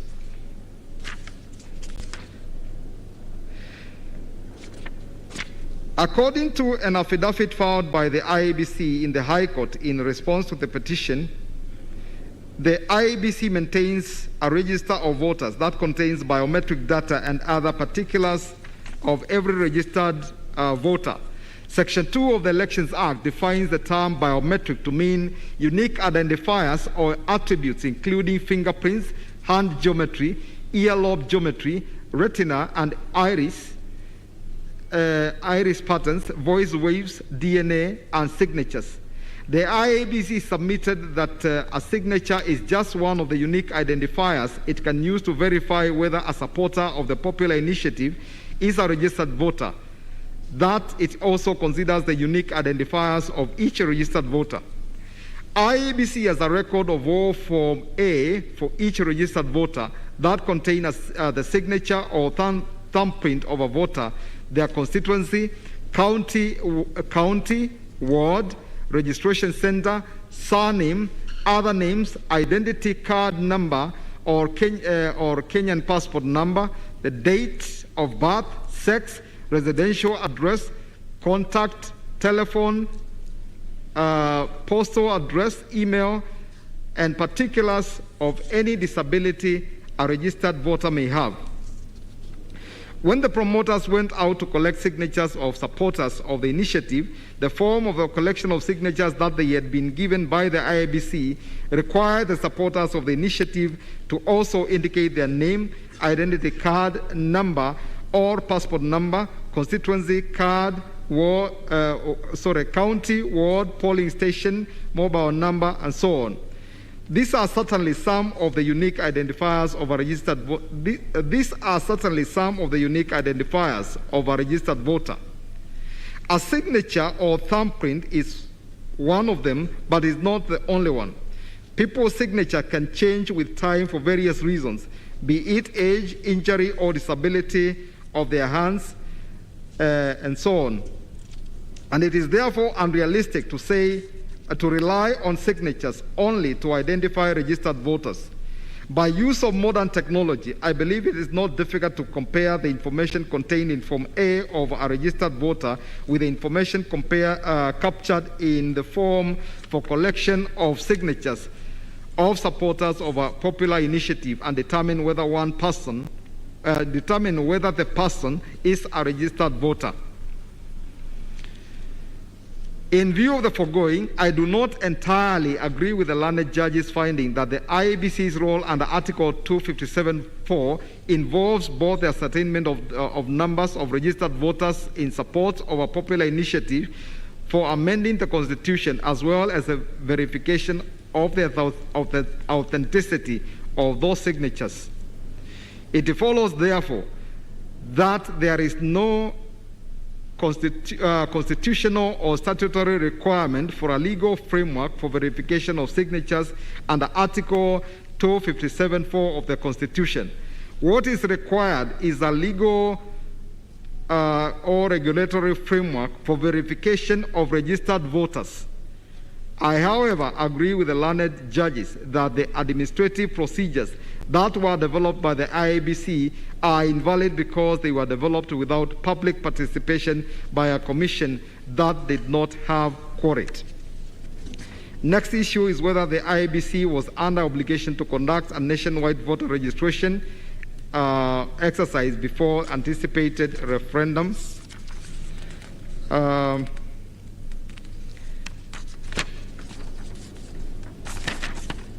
I'll jump a few pages and state as follows. It is evident that there is constitutional and statutory requirements for continuous registration of voters, and this is imperative, as the 76th put it. It is informed by the fact that hundreds of thousands of citizens become eligible to be registered as voters every month. The register of voters must also be updated from time to time as required under Section 8 of the Elections Act. So I come to the conclusion that I find and hold that there is no constitutional or statutory requirement for the IEBC to carry out a nationwide voter registration before any proposed referendum, but the Commission is under a constitutional and statutory obligation to do a continuous registration of voters in each constituency. I further find and hold that in view of that constitutional and statutory obligation, the IEBC should continually sensitize Kenyans about its role and encourage them to continually register as voters, except at such periods as specified by statute when voter registration should not be done. The next issue is whether the proposals in the amendment bill are to be submitted as separate and distinct referendum questions.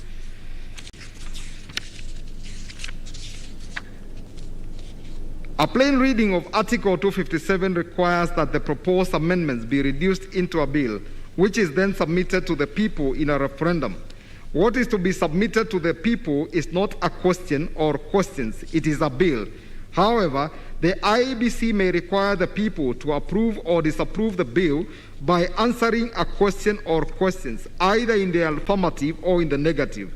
The IEBC, as an independent constitutional body, has the sole responsibility of conducting or supervising a referendum, and it is up to it to determine how the referendum should be conducted, subject only to constitutional and statutory guidelines. For example, under Section 49 of the Elections Act, the question or questions framed by the IEBC must be approved by Parliament. A bill is a proposed legislation and may contain more than one proposed amendments. As stated by the learned judge, the drafters of the Constitution were alive to the fact that a bill to amend the Constitution may propose different amendments. The bill ought to be subjected to a proper public participation where each and every proposed amendment is explained, debated upon, and well-informed views taken before the people vote on the same. That notwithstanding, it is improper to lump together 74 proposed constitutional amendments in a bill. I do not therefore agree with the learned judges that what is to be subjected to the referendum is a question or questions. It is the amendment bill, but the people are to approve or disapprove of the bill by answering a question or questions as framed by IEBC and approved by Parliament. The next issue is whether the High Court had jurisdiction to entertain the petitions on account of the principles of justiciability, mootness, and ripeness. I have defined, in my view, what those concepts mean.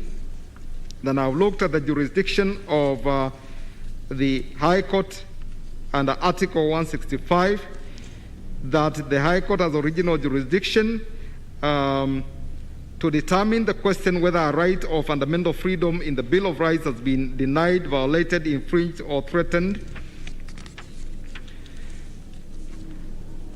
A close examination of the issues raised in the consolidated petitions yields the interpretation that the issues in their very sense are not mere political questions, but are in their very nature constitutional issues requiring the determination by a constitutional court. Going by the nature of the issues raised in the petitions and the jurisdiction of the High Court, as stated above, I find that the issues could only have been determined by the High Court in the exercise of its jurisdiction under Article 165 of the Constitution. In this regard, therefore, the High Court could not have exercised deference as argued by some of the appellants, since, firstly, it had jurisdiction to entertain the consolidated petitions, and secondly, the issues could only have been determined properly and adequately adjudicated upon in a judicial process. That may be perceived by some people as unwarranted judicialization of politics. However, it must be understood that the judicialization of politics in our country is a function of the 2010 Constitution that has in several ways widened the scope of the judiciary and in particular commands judges to defend the Constitution. Whereas judges must exercise judicial restraint appropriately, the doctrine of separation of powers, when litigants come to court and claim that any person, whether from the executive or legislative arm of the government, is violating or threatening to violate the Constitution, judges must look into the matter and decide one way or the other. On the issue of ripeness,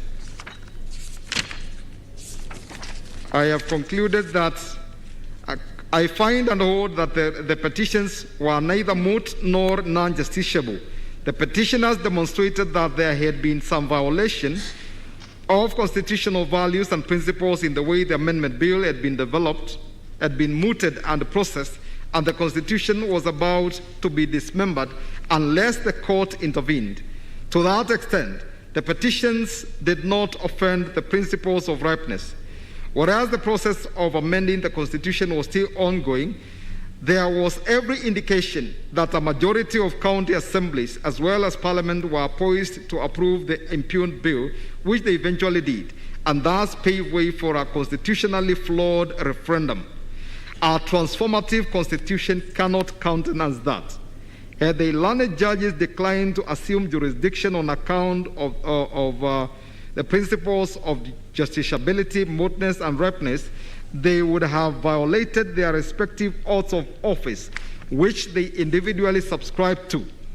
A judge's oath of office requires the judge, among other things, to protect, administer, and defend the Constitution without any fear, favor, bias, affection, ill will, prejudice, or any other political, religious, or any other influence.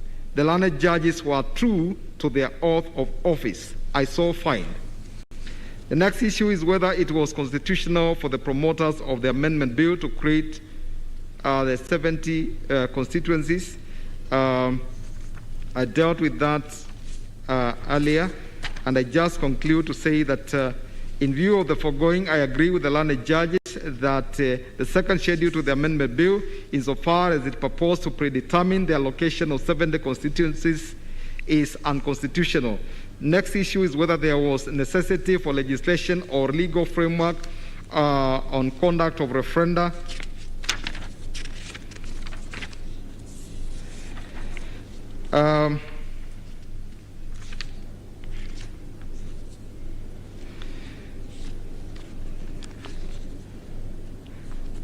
The judges,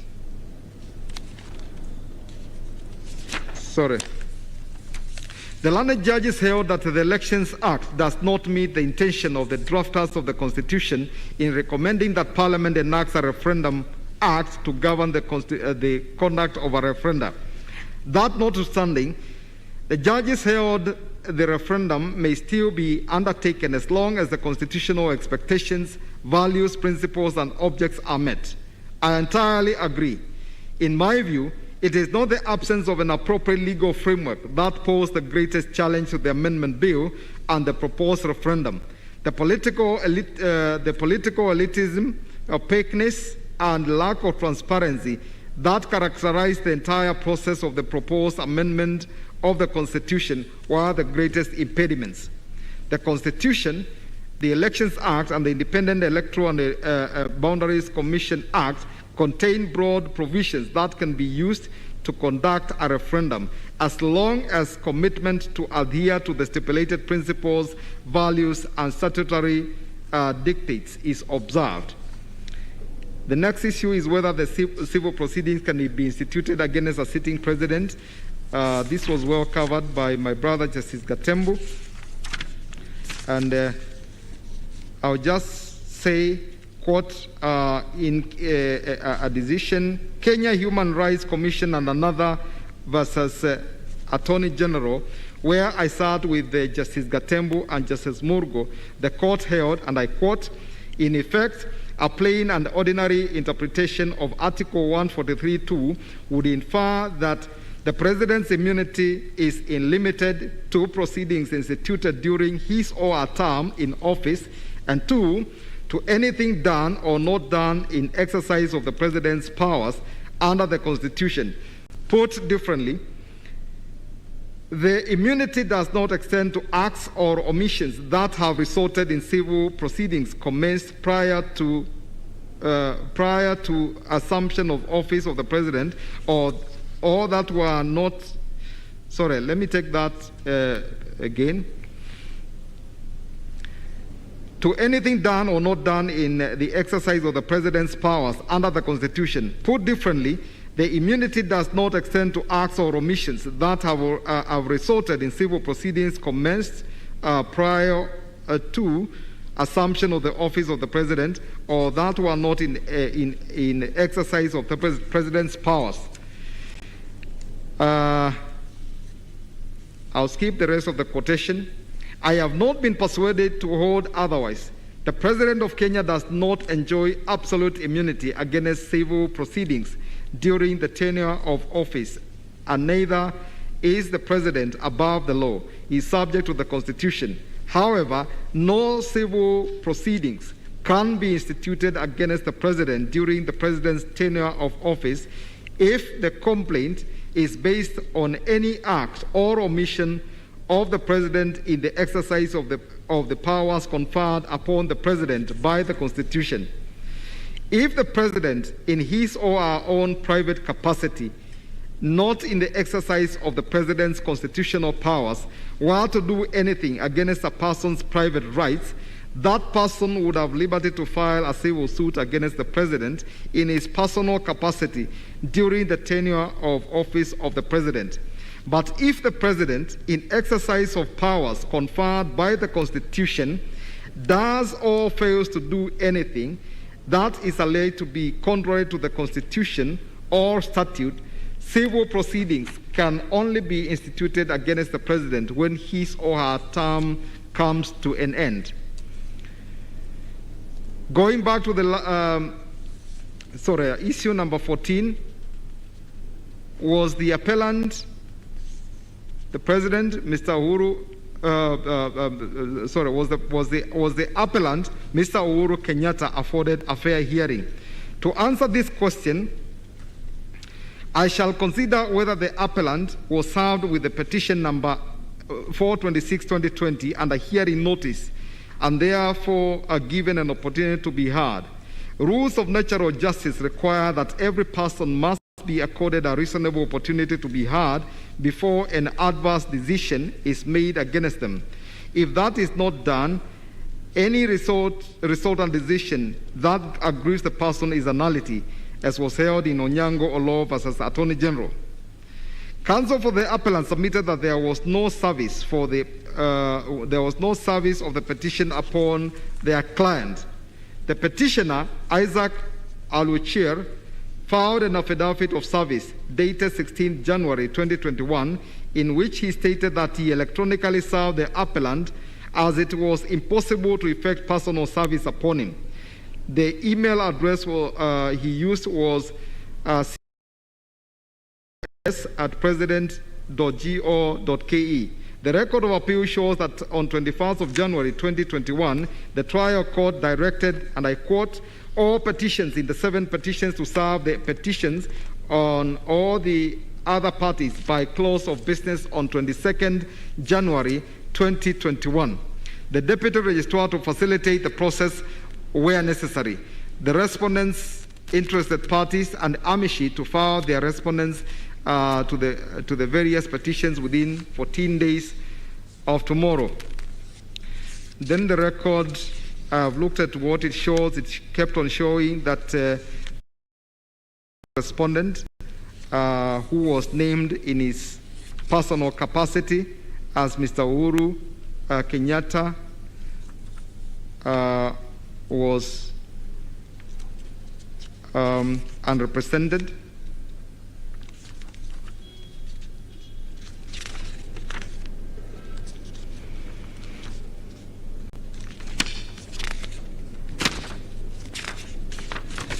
So I proceed and make the conclusion that, but assuming the email address that I have read is the official one of the Office of the President or State House, the petitioner did not demonstrate that it was proper to sue the President in his personal capacity, but purport to effect service upon him through the official email address of the Presidency.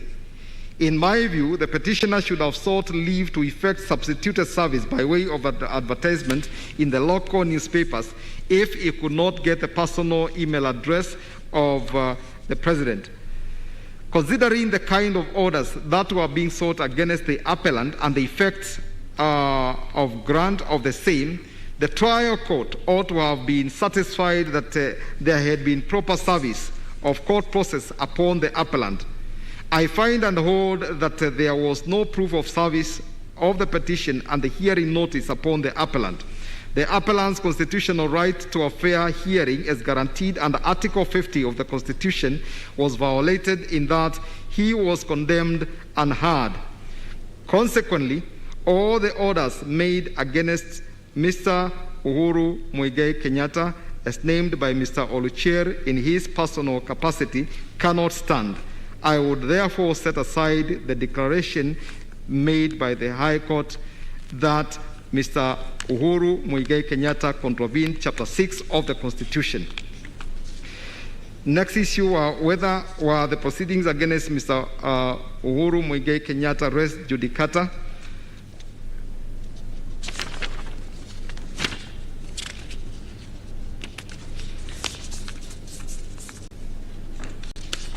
I proceed to make the conclusion that, on my part, I cannot fault the findings made by the learned judges. I agree with them that the issue as to whether the President could establish a committee to initiate a change or amendment of the Constitution outside the remit of Articles 255 to 257 of the Constitution had not been raised in the earlier petition. The learned judges were therefore bound to hear and pronounce themselves on that important issue. The next issue is whether the Constitution Amendment Bill 2020 violated Article 43(1)A in view of the COVID-19 pandemic. Article 43(1)A states as follows, and I quote, "Every person has the right to the highest attainable standard of health, which includes the right to health care services, including reproductive health care."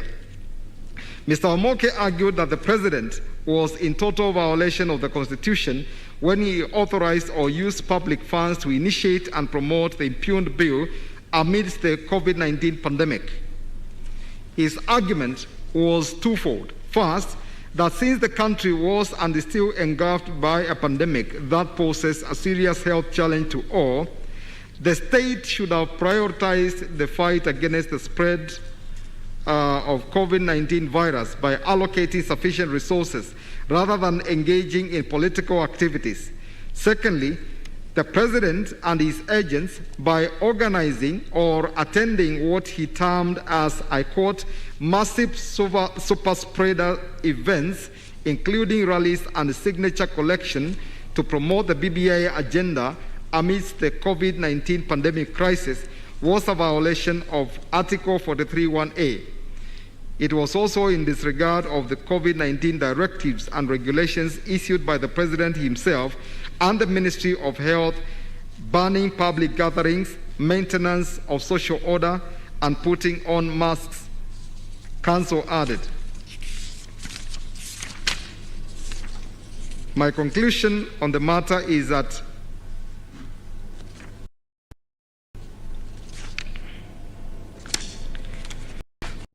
while I agree that holding public rallies that are attended by thousands of people militates against COVID-19 mitigative measures, there was no empirical data or scientific evidence provided to the learned judges to enable them make a determinative finding that the holding of the said events per se amounted to a violation of Article 43(1)(a) of the Constitution.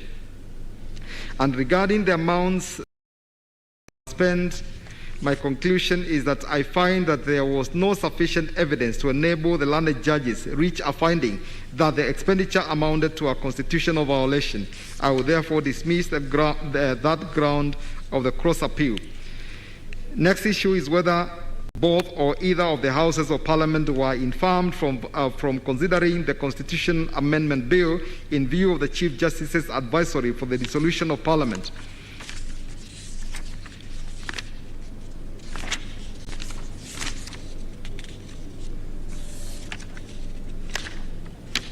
I have found that there were orders that were issued by Justice Korir in several matters.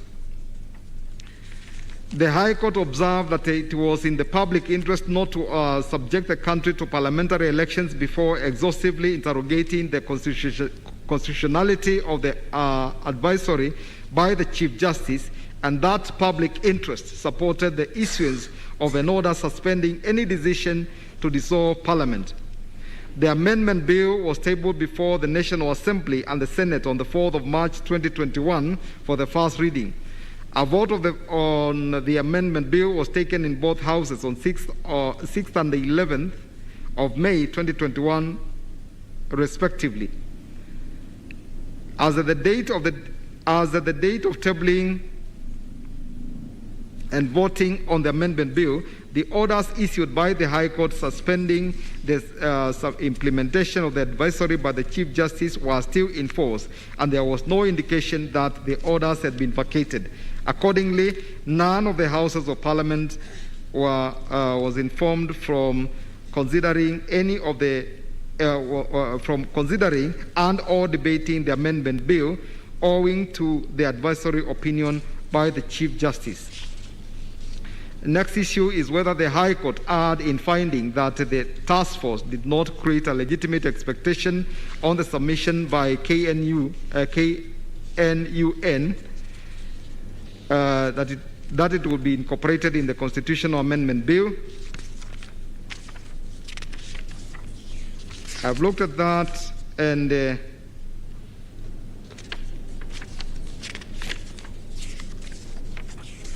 my conclusion is that there is no demonstration. Sorry.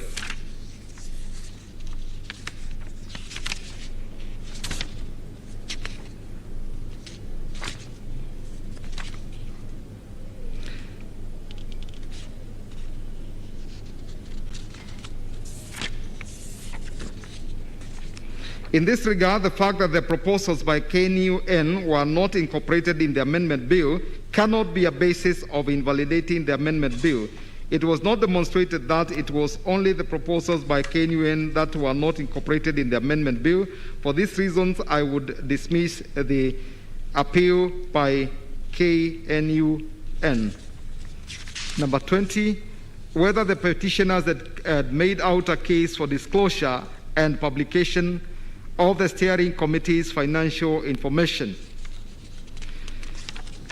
I have considered what Mr. Morara said in that cross appeal and come to the conclusion that there is no demonstration at all by Mr. Morara that he requested any information from the President, Honorable Raila Odinga, and the BBI steering committee regarding the budget and public funds allocated and utilized in promoting the impugned bill. The learned judges cannot therefore be faulted for declining to issue their aforesaid order. Consequently, I would dismiss Mr. Morara's cross appeal on the issue. And the last one is whether the High Court erred in admitting Amishi Kuria, who are partisan.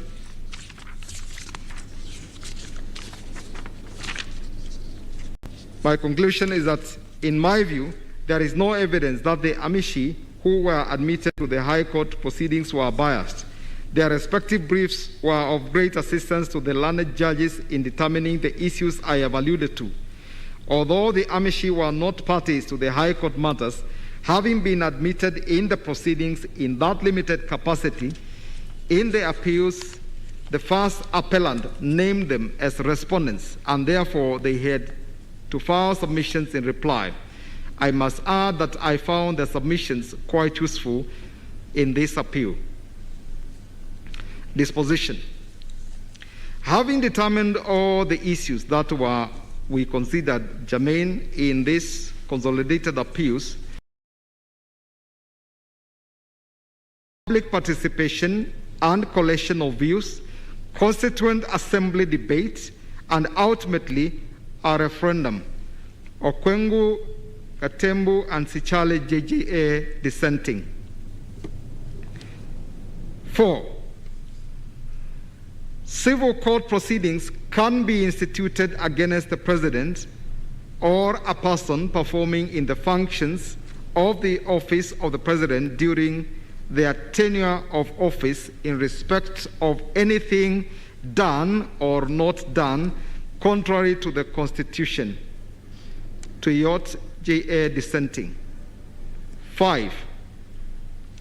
The president does not have authority under the Constitution to initiate changes to the Constitution, and that a constitutional amendment can only be initiated by Parliament through a parliamentary initiative under Article 256 or through a popular initiative under Article 257 of the Constitution. 6. The Steering Committee on the Implementation of the Building Bridges to a United Kenya Task Force report, the BBI Steering Committee has no legal capacity to initiate any action towards promoting constitutional changes under Article 257 of the Constitution. 7. The Constitution of Kenya Amendment Bill 2020 is unconstitutional and a usurpation of the people's exercise of sovereign power. 8. The Constitution of Kenya Amendment Bill 2020 cannot be subjected to a referendum in the absence of evidence of continuous voter registration by the Independent Electoral and Boundaries Commission. Sichale J.A. dissenting. Number 9. The Independent Electoral and Boundaries Commission does not have the requisite quorum for purposes of carrying out its business relating to the conduct of the proposed referendum, including the verification whether the initiative as submitted by the Building Bridges Secretariat is supported by the requisite number of registered voters in accordance with Article 257(4) of the Constitution. Sichale J.A. dissenting. Number 10. At the time of the launch of the Constitution of Kenya Amendment Bill 2020 and the collection of endorsement signatures, there was neither legislation governing the collection, presentation, and verification of signatures, nor an adequate legal regulatory framework to govern the conduct of referenda. Sichale J.A. dissenting. Number 11. County assemblies and parliament cannot, as part of their constitutional mandate, change the contents of the Constitution of Kenya Amendment Bill 2020 initiated through a popular initiative under Article 257 of the Constitution. Number 12. The second schedule to the Constitution of Kenya Amendment Bill 2020, insofar as it purports to predetermine the allocation of the proposed additional 70 constituencies and to direct the Independent Electoral and Boundaries Commission on its function of constituency delimitation, is unconstitutional. Sichale J.A. dissenting. Number 13. the administrative procedures for the verification of signatures in support of the Constitution Amendment referendum made by the Independent Electoral Boundaries Commission are illegal, null and void, because they were made without quorum and in violation of sections 5, 6, and 11 of the Statutory Instruments Act 2013. Sichale J.A. dissenting. And 15, a permanent injunction be and is hereby issued restraining the Independent Electoral and Boundaries Commission from undertaking any processes required under Article 257(4) and 5 in respect of the Constitution of Kenya Amendment Bill 2020. B. We hereby set aside the following declarations and orders of the High Court. 1. That President Uhuru Muigai Kenyatta has contravened Chapter 6 of the Constitution and specifically Article 73(1)(a)(1) by initiating and promoting a constitutional change process contrary to the provisions of the Constitution on amendment of the Constitution. 2. That Article 257(10) of the Constitution requires all the specific proposed amendments to the Constitution be submitted as separate and distinct questions, referendum questions to the people. Nambuye, Okwengu, and Kiage JJA dissenting. 3. The BBI Steering Committee established by the President via Kenya Gazette Notice number 264 of 3rd January 2020 and published in a special issue of the Kenya Gazette of 10th January 2020 is an unconstitutional and unlawful entity. And lastly, the cross appeals fail and are hereby dismissed. This being a public interest matter, the parties shall bear their own costs in these appeals and in the High Court. In conclusion, on behalf of the entire bench that heard these unprecedented appeals, I wish to sincerely thank all the parties and their respective advocates for the diligent manner in which they argue these appeals and for the industry that they put in the preparation of all the useful material that was availed to the court. The authorities were so voluminous that time did not permit us to peruse and cite as many as we would have wished to.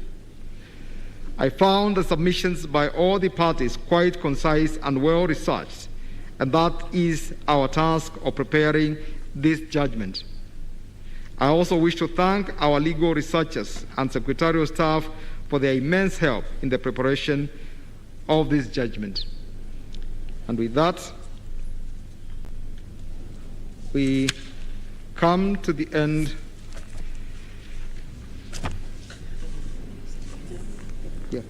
We come to the end of our delivery of the judgment in these consolidated appeals. But there is one other, 307 of 2021. I don't know whether Mr. Charles Kanjama is here. Is Mr. Charles Kanjama here? Or is anyone holding a brief? Yes, my lord. My name is Moki. Yes. I appear together with Mr. Kanjama. Mr. Kanjama appears virtually. Can I request we have order, please, unless you have to go, just sit down so that we finish. We want to finalize in the next 10 minutes, if not less.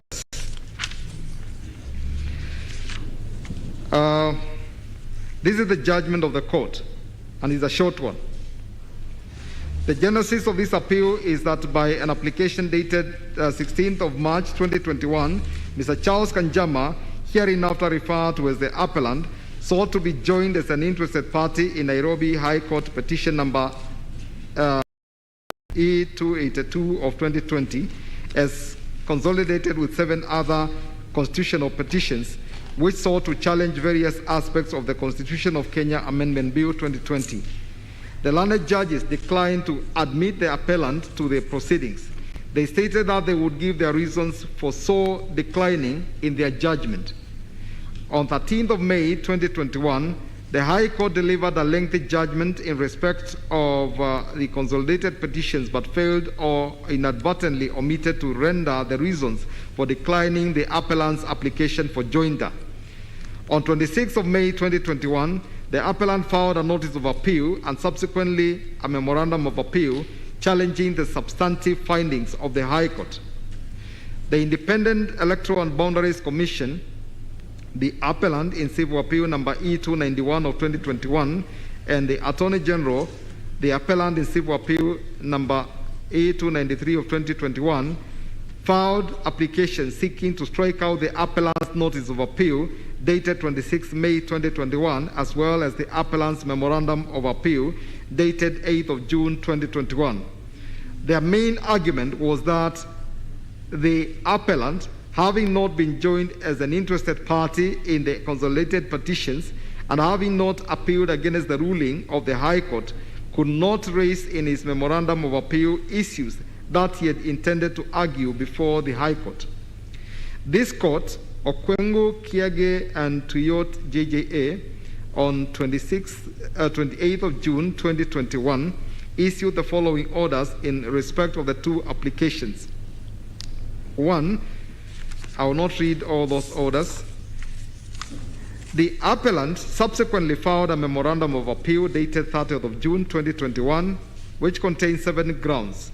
However, only the following ground was in accordance with the ruling of this court, and it was this: the learned judges erred in law by failing to give reasons in the judgment in declining to admit the appellant in the High Court proceedings pursuant to the application for joinder dated 16th March 2021. When the appeal came out for hearing, the appellant wanted to argue all the 7 grounds of appeal, but the court directed that it could only hear the appellant within the confines of its ruling of 28th of June 2021. Accordingly, it is only the aforesaid ground that was argued.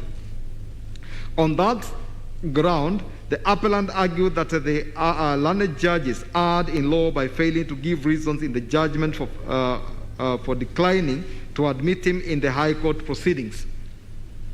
This ground of appeal is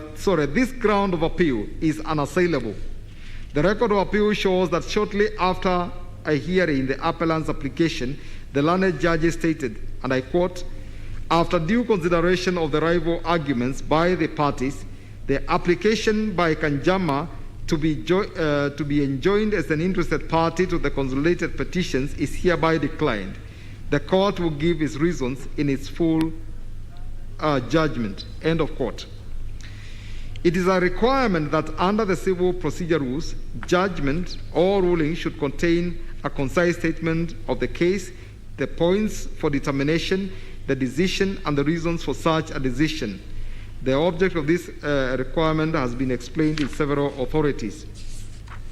Although the learned judges had given the appellant the indication that the reasons for their ruling would be given in the judgment in the consolidated petitions, no such reasons were given.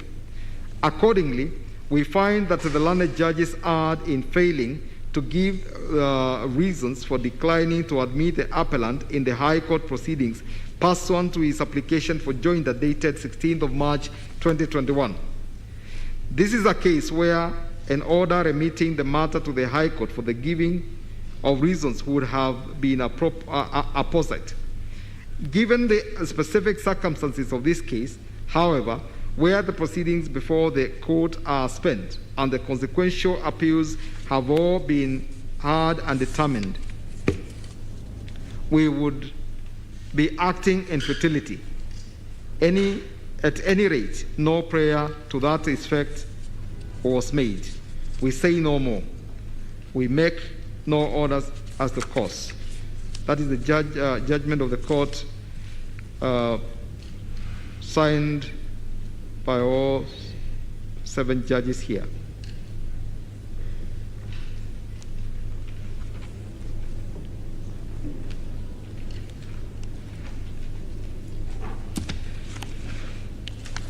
So with that, ladies and gentlemen, council and parties present and those who are following virtually, we've come to the end of our session, but I see Senior Counsel is on his feet. Senior Counsel, yes, yes. My lords, my ladies, Mr. President, let me on behalf of the councils, and probably those on behalf of the respondents, appreciate the laudatory remarks that your lordships and your ladyships have made towards the performance and the prosecution of their respective cases before your lordships and ladyships.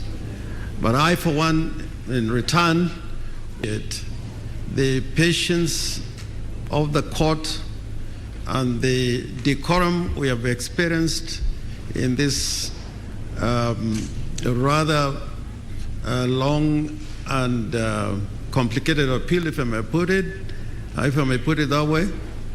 But at the end of the day, it is only the duty for councils to present the cases of their respective clans and for the court to make the determination. And for that, we appreciate the judgment and would only hope that we'll be given copies of the judgment, soft and hard copies, and if possibly they could be certified. Thank you, your lordships and your ladyships. Thank you. You shall certainly be given soft and hard copies of the same. It's fairly late now. You may get them. Party documents had to be read. Lengthy submissions were made. But my lords, we are stand most grateful to you that you have been patient and you have handed to us the best. Nobody has been a winner in this case. I would say the winner has been the Constitutional Court, the Constitution of Kenya, and the rule of law. May I say something that I've observed, my lord? Permit me, particularly your lordship, the president. I know this court is committed to development of jurisprudence. And during the submissions, I have noticed that each judge has had to write a judgment of his own, of his or her own. My lord, I got the impression that this develops our jurisprudence very much. There is much to be learned from what my learned Judge Sichale said as a dissenting judge, as to what my learned judge. For the law, we can develop jurisprudence of the country if at times we do what you have done in this case, that each judge writes the judgment gives his or her own views on the matter. My lords, it is during crisis that you can see large judicial minds. This case has been a big case, and one thing that I've observed on my own is the greatness of judicial minds we have in the country. As a country, as one of the judges pointed out, we tend to criticize ourselves a lot. And at times we don't identify that which is good among us. When I was in the High Court, I was able to see some of the great judicial minds we have in the country. They are great. In this court, I have been able also to see the judicial minds that we have in the country. Some of the judicial minds, my lord, if you may permit me to mention some of the things that some of the judicial minds have noticed, they actually do measure very favorably with great names that we hear in the West, names like Chief Justice Marshall, names like Chief Justice the Chief Justice Kiwanuka of Uganda, names that we have had Lord Chief Justice Lord Justice Atkin, and even the great Constitutional Court judge in Germany. We have great judges in our country, and this is great hope for the country. Great hope in a sense that we shall have the rule of law in the country, and we shall develop our own constitutionalism. On my own, I may disclose that I have received a lot of calls from overseas, people interested to know what is going on. Kenya has scored a mark, that people are seeing that jurisprudence is emerging in this great country of ours, and all of us can be proud of it. My lords, with those few remarks, again I say to you, thank you very much. Nobody has been a winner in this case. This morning, I was really not going to come to this court because I had a personal problem to attend to. But those that I asked for, the Kenya Human Rights Commission telephoned me and said, Camino, you must go to court. Kituo cha Sheria telephoned me and said, Camino, you must go to court. And what we want you to tell the court is that if the judgment is delivered against us, we want you to put in a notice of appeal immediately. I'm glad that I will go back and tell them that what happened in the court is that the Constitution of Kenya prevailed. The rule of law in the country prevailed. There has been another very happy development, my lords. I was listening to the former Attorney General Muigai talking. He said something that I thought was very impressive. He said that, look, the trouble with this case that we have of BBI is that nobody seems to agree with anybody. There is a disagreement everywhere. Indeed, that has been true. We disagreed a lot in the High Court. We disagreed a lot in the Court of Appeal. But what is beautiful is that in the end, my lords, you have been able to bring us together, all of us. When we all leave this court, we shall all be smiling that justice has been done. Their lordships have been able to tell us what the law is. They have been able to interpret the Constitution to us very favorably, and in the future we can be able to refer to it in courts and elsewhere. Above all, there has also been a very happy development. I was reading in the newspaper yesterday, I think it was yesterday, the Right Honorable Prime Minister, Raila Odinga, said was to this effect, that we do not mind very much as what their lordships say. We shall be bound by a judgment, and if we are defeated, we shall proceed and continue with the campaigning. That was a very happy development. I was impressed by that statement that was coming from a statesman. And then our own president, Uhuru Kenyatta, in Mombasa, made a similar statement when he said that he was addressing BBI, and he said was along this to this effect, that I have done the best I could have done for BBI. Now, much depends on their lordships. If they deliver in our favor, well and good. If they don't, I have done the best I can. My lords, that is the way things should be. The executive, the judiciary, and some of us who are agents of the law, who are advocates, and the ordinary mwananchi who moves in the name of Wanjiko, we should all be committed to the rule of law, so that we can all move forward, and we shall all be beneficiaries. Thank you very much. Thank you very much, Senior Counsel. And with those many remarks, we come to the end of this evening, this session, and the court will now rise and wish everybody good evening.